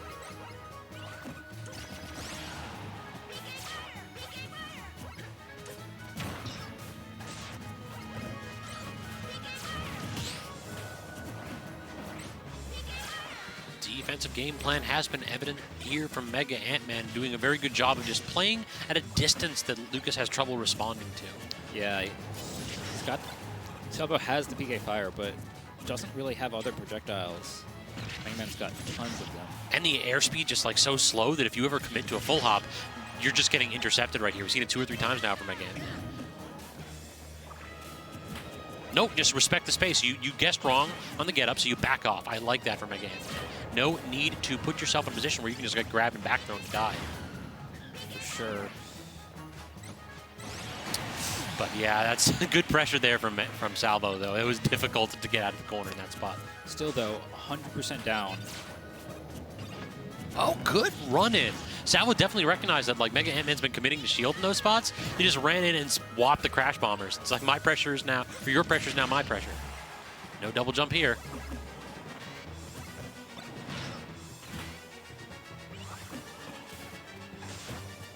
Can't get the forward smash.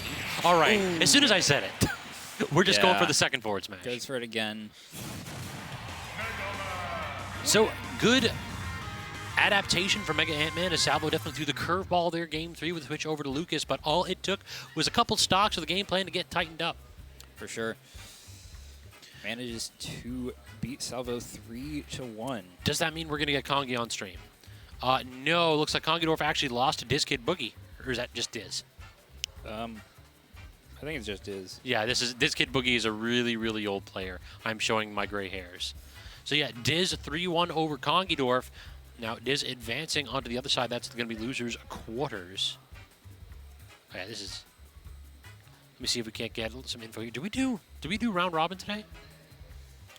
For squads? No, it was singles. That's weird. Okay, it just updated on my side. That's why. So yeah, it said for some reason it showed Diz is like 4-2, which is odd. So they must have like reported once and then had to go ahead and swap it back over. So yeah, it's going to be Diz 3-1 over. Should be Diz 3-1 falling to Kimboiyachi. So it's going to be Kimboiyachi versus MegaAntMan here in loser semifinals. And then once that happens, you'll probably go ahead and hop on for winners. Oh, am I up? Oh, we're actually doing winners? Yes, we're doing winners first. All right. Getting Kimboiyachi off stream, though. So good luck, Electrode. Definitely give shout-outs to the homie for hopping on and preventing me from having to prattle on in solo commentary for a minute.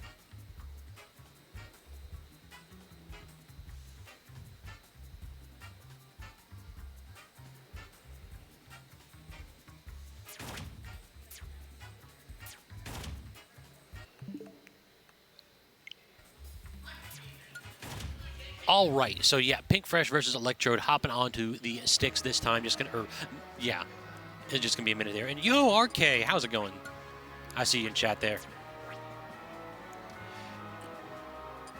So yeah, Games and Flames, thanks for stopping by. I believe typically we do on Fridays, we do VGBC2 has the Japanese streams, but for this one we have VGBC1 is broadcasting Let's Make Big Moves. So we have VGBC2 for The Grind, the weekly here, coming to you live from Laurel Park in MDVA, Maryland specifically. And we are here for winners finals of Pink Fresh versus Electrode. Let's get it. All right, so we talked a little bit to Electrode about this matchup, said that it was a relatively difficult one for Zelda, but we have a couple things that we can see right here. That shield will block some arms, but not the Dragon Laser, so we'll have to see how that works out at mid-distance. I feel like both these characters wants to play from the same distance. Neither one of them are like true full-screen zoners. Both of them just want to say, sit at mid-distance, toss out their options. Arms for Pink and Knight for Electrode. Party in a Let's Rat situation. Good job with the dash attack to punish that errant grab opportunity from Pink. The Knight actually pushed Pink back to make that grab whiff. I dig that. Dash attack yet again to cover the landing here. Electrode cooking here on stock 1 after a flawless edge trap, and that is Zelda in a nutshell. Force your opponent to the corner. Don't ever let them out.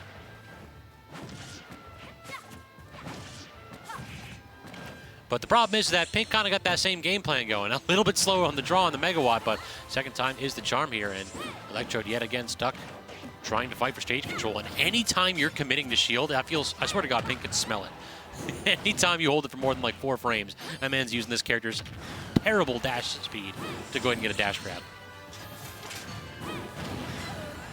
Yeah, Knight neutral just feels like such a commitment. It just takes so long that Pink can toss out one arm, and then when that one fails, you toss out the second one and take the stock.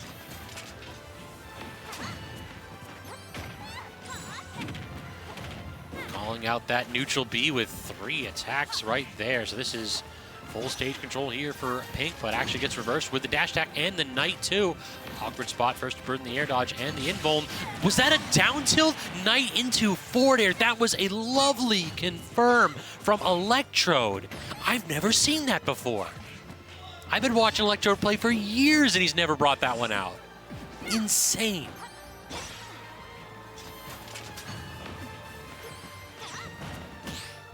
Good parry right there, but it looks like that. I think the parry ate the dash because that would definitely would have been a dash attack rather than a forward tilt from Electrode.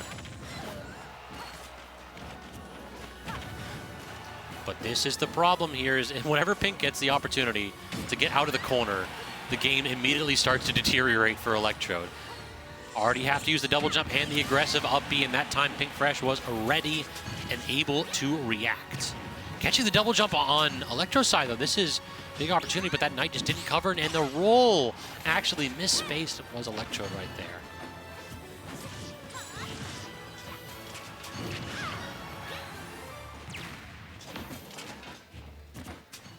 Messed up the displacement on the Knight, so instead we are back here from Pink, trying to go ahead and fight out of the corner. Does use that second arm, but actually not safe on hit at that low range. Trying to go off stage. That is a really big overcommitment from Electrode. We're going to have to see if that becomes a problem there. I feel like you only get one chance to pin Pink in the corner, and then all of a sudden he usually bursts out and takes full advantage. Has to use the air dodge and then stalls a little bit with that Knight, but back throw. Electrode in an awkward spot here. Empowered Dragon Laser on deck, and the aggressive up B actually paying off in that spot. Dash attack yet again, just barely falling underneath Pink Fresh's landing attempt. But these roll-ons, Electrode's going a little bit too close to edge right there, and Pink is making him pay.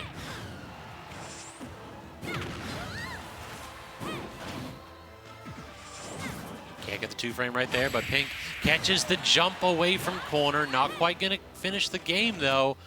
Yet another opportunity, and I swear, I think up B will just straight up kill if Electrode lands one of these. So this is a game balanced on a razor's edge. Pink does manage to go ahead and reset the situation time and time again, and Electrode just unable to make it out of the corner.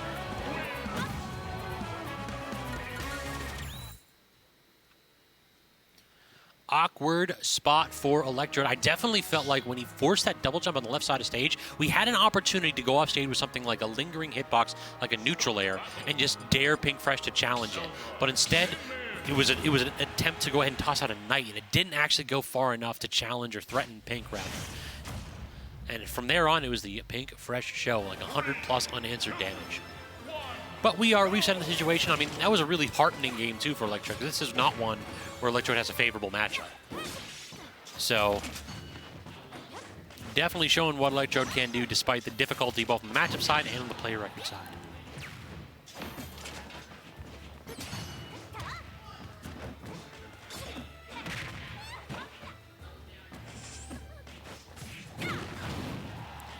Getting the 1-2 punch there on that empowered Dragon Laser here. And then even managing to punish Zelda's slow dash speed. That is so disheartening. Back throw yet again. Yeah, Electrode is just committing to shield a little bit too much. And every time, Pink is getting these grabs and making him pay for it.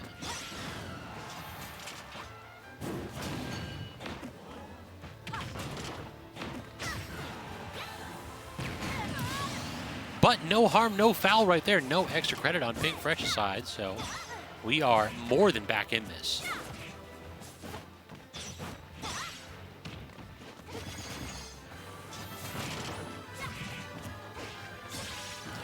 Good use of the forward air right there, taking full stage control, trying to set up an edge trap from center stage. Pink Fresh using the jump and then actually not getting clipped on that by the neutral B on the edge.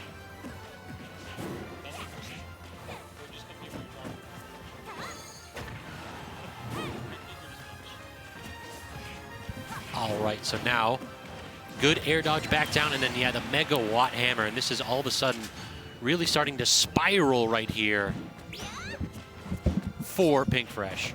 I'm sorry, this is poor form of me. Oh, don't worry about that. No, keep going. I apologize. I see. I'm just going to solo commentate with another commentator next. Yeah, I'm not ready for this. Gotcha. Trying to go ahead and get an aggressive up B, not going to connect, though, and Pink not able to actually make him pay, though, so Electrode does get another attempt there. But these grabs, man. Oh no. Difficult. I've developed a new power, by the way. I don't know if you know this. What is that? I can cut the camera at will. You ready? Ready? Watch. And now. Now, okay, production got you. Brig having none of it. All right, there we go. Just a little bit delayed. It's a developing power. I'm a late bloomer. How you doing, man? Not too bad. How about yourself? Good. I always told you were a substitute teacher. You found out it was my charger immediately. I was caught. I electrode ratted you out on that one. Oh. Now I'm rooting for Pink. Now, I was talking to him. I said, you going to win today? And he, of course, in his electrode way, said, we'll try. Electrode is like the most modest dude. Like he won a match, came here to commentate the person that he beat. And it's like, so now you get a chance to talk some smack about the person that you beat. And he's like, Salvo's a very good player, just not good enough to beat me. That's not electrode. Exactly. The humblest of praise. You should have asked him about the frame data on that F-tilt or something. True. He does know the video. His game. eyes would have lit up, let me tell you. He knows numbers, 100%. Yeah. What's he know about this, though? He said that this matchup is not good for Min and for Zelda, rather. And I believe him for sure. Who amongst us thinks we have a good matchup against Min? Show of hands in the crowd. This like one Steve Main, perhaps. Yeah, perhaps. He did beat Pink Fresh. He was telling me it was totally doable. I felt so, too. Mm-hmm. I mean, the first game was really, really close. Electro definitely had the lead for a long time. Oof. Falling directly into that charged attack. That's something that we can see here is that if Pink commits to like 2 arms, you just toss out the up B at mid-distance. I would have just called him Wi-Fi for doing that, so I'm glad you're here. Yeah, it's considered mashing, excuse me. Actually, I can see it now, because he is reacting to it. He's not just throwing it out. No, not at all. There's a good option. Oh, barely missed spacing it, but actually Pink Fresh tried to get punished with the down smash, stuck the leg out, and Electrode managed to get a standing grab off of it. Awkward spot. They're not quite going to do it. Are we going to be able to guard the landing? Nah, Pink Fresh is always like so principled going to corner when he's getting caught out. I don't know, Electrode. I don't think this is the week. It's tough, too. We can make that losers run at the very least. Yeah. So he's got 2 bites of the apple here. Making it to winners finals shows that Electrode is playing on point tonight. But I think the record between them is like 2-15, or no, 3-9 actually. Excuse me.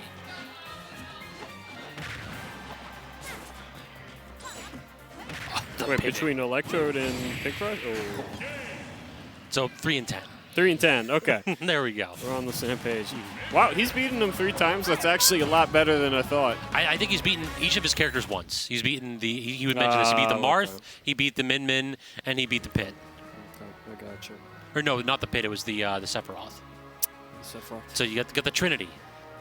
See, I told you I could cut the camera up here. True. Told you, man. Yeah, it's. I was gonna leave too. I was gonna head out, and then I spotted with my still good eyes the one scabs on the commentary. I had to come over. Saving me from the solo commentary. I appreciate it. Yeah, I'm sure you'd be good with 1 person, maybe even 5 in that range. You know.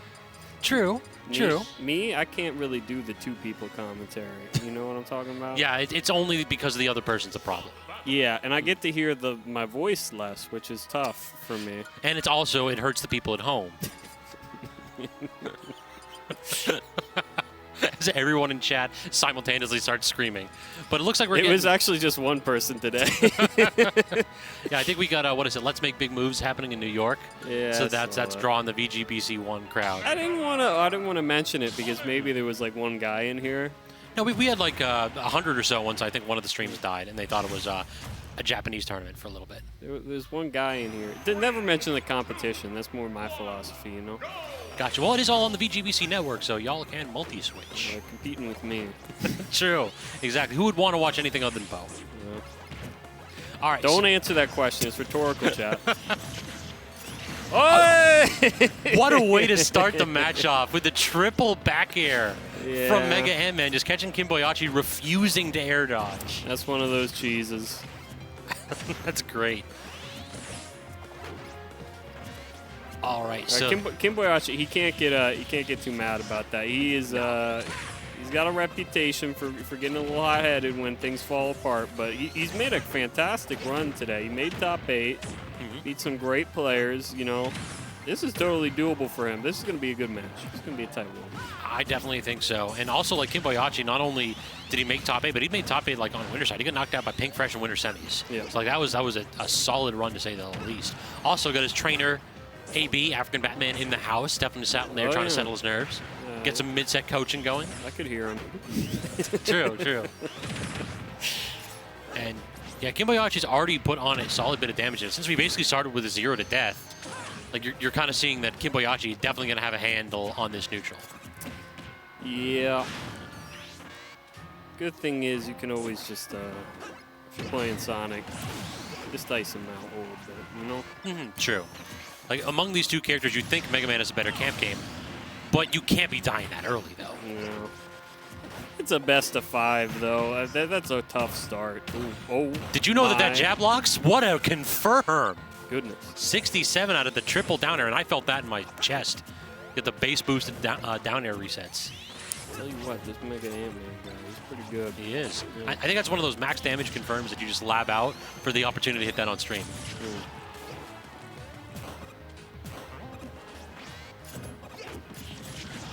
I wouldn't know, but you know, I do believe people do that. Yeah, you play Wolf, so you ain't got the max damage confirms. Like forward air, back air is your max damage confirmed. Did you lab that too much? Oh, that's a good one. Highly recommend. Just go spend your evening hours doing forward air, backward air to rob CPUs for 4 hours? No, I mean, I'm not, you know, accusing anybody of anything, but I didn't want to spend my time that way, you know? So far, it looks like MegaAntMan not trying to spend too much more time in this match, landing that up air. So true. Yeah, that's 150%. Typically, you don't expect to kill in those spots, but if you're buffering a jump and you get hit with the up air, it just sends you sky high immediately. Yep. That's one of my early Smash experiences, is getting cheesed by that. For mine is actually getting cheesed by Dexter's Wall. Like, what happened? Like this, I think it was Should like I this. open up this Band-Aid, or is I think it was like the second week the Smash was out. He hit me with like forward air, back air, and I died at 47 because it was unpatched Wolf back air.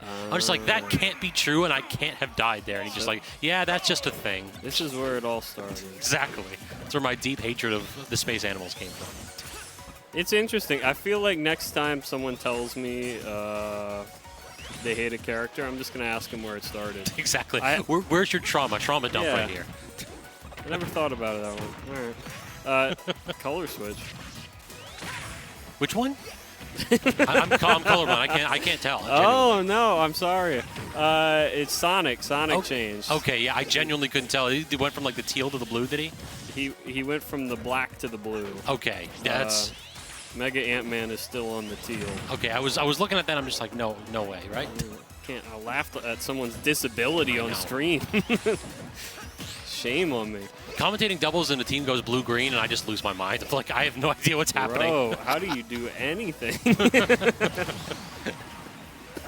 What can you do? What kind of colorblind are you? I'm still new to this. It's like you got red-brown color blindness. I have that problem. Basically, I don't know what I've never had like a doctor tell me what it is, but all I know is that like it was very traumatic for me as a child to open up a new box of Crayola crayons. I just never knew what I was getting. No, man. I feel bad. But so far, Kimboiyachi not feeling too bad about this match. It is, after like dying at 0 all of a sudden, he did add a good start to stock 1, has the lead now. So you know the vibes, up a stock, but not necessarily, but up some percent for sure. You know the vibes. I do. I get so much mileage out of that line with Sonic's on I know screen. exactly what you're talking about. I got taught all sorts of words last week. Yeah? Yeah. It's a good thing, like, I'm on the aging path, because I can't wait to be old. You know? I can't wait. I learned what Riz is. You know what Riz is? I've learned about that recently myself. Oh, okay, good. We're both on there. A fellow old head. Yeah, well, so someone used it in the quote-unquote context. Hey, I went out on a date and my girl rizzed me up. Totally. Yeah, just one when you just like nod, like, okay, sure. And when I heard it, I was like, I'm glad you guys are comfortable that way, you know? That's one way to go ahead and respond to it. I don't know. Anyways, apparently it's just talking nice about someone. Charisma, yeah, exactly. Yeah, if you say nice things about someone, you rizz them up. Yeah. Yeah. The more you know. Exactly. Us old heads out here learning. We got to get the whatchamacallit, Zoomer to Millennial Dictionary going. No, we don't. True. All right, this is starting to look a little bit awkward for MegaAntMan. Like, finally does land the confirm, but at 163, this is Sonic back air, like killing territory. Speak of the devil. Oh, I guess I was off. Then one more pummel, or an off air. See, there's a little secret to make the games go faster. You call it the time. 3 minutes and 40 seconds left. Keep an eye on that timer. Well, watch pot never boils, Paul. That's right. Case in point, duty's layering on. 95 damage here. MegaAntMan answering back. He's really well labbed. He has these confirms down to a science.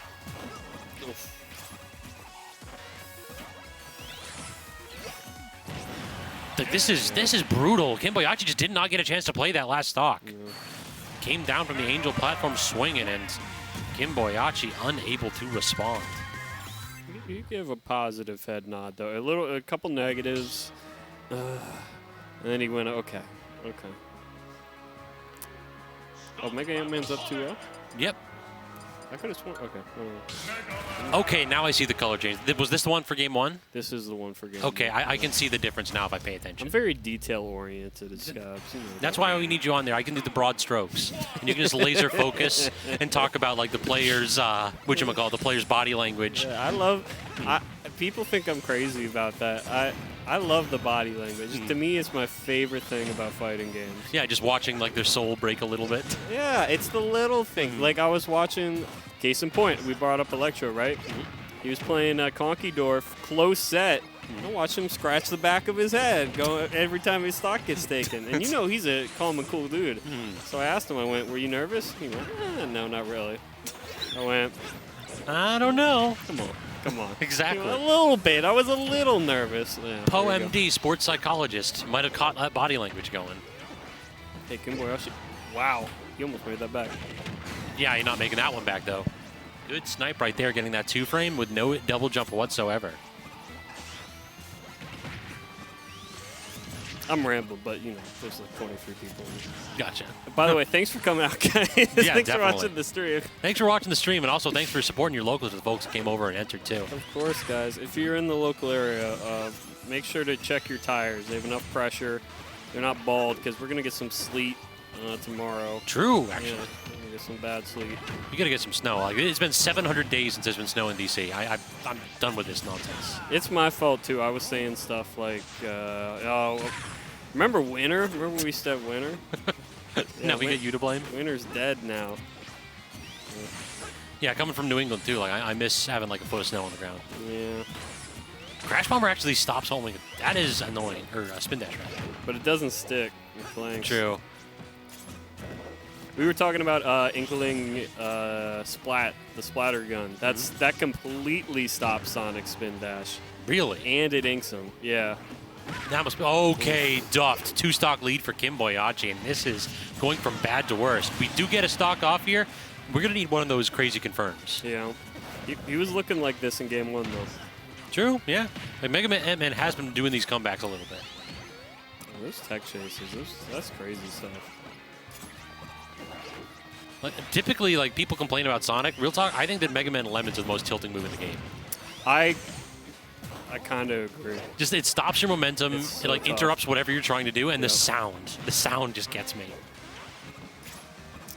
It's really unfun. You know. And Kimboiyachi definitely not having a fun time right here. 98% here. We are again looking at potentially a 0 to death if Kimboiyachi can finish this off. Does get the back air yet again. Okay, no more 0 to death. All right, cursed.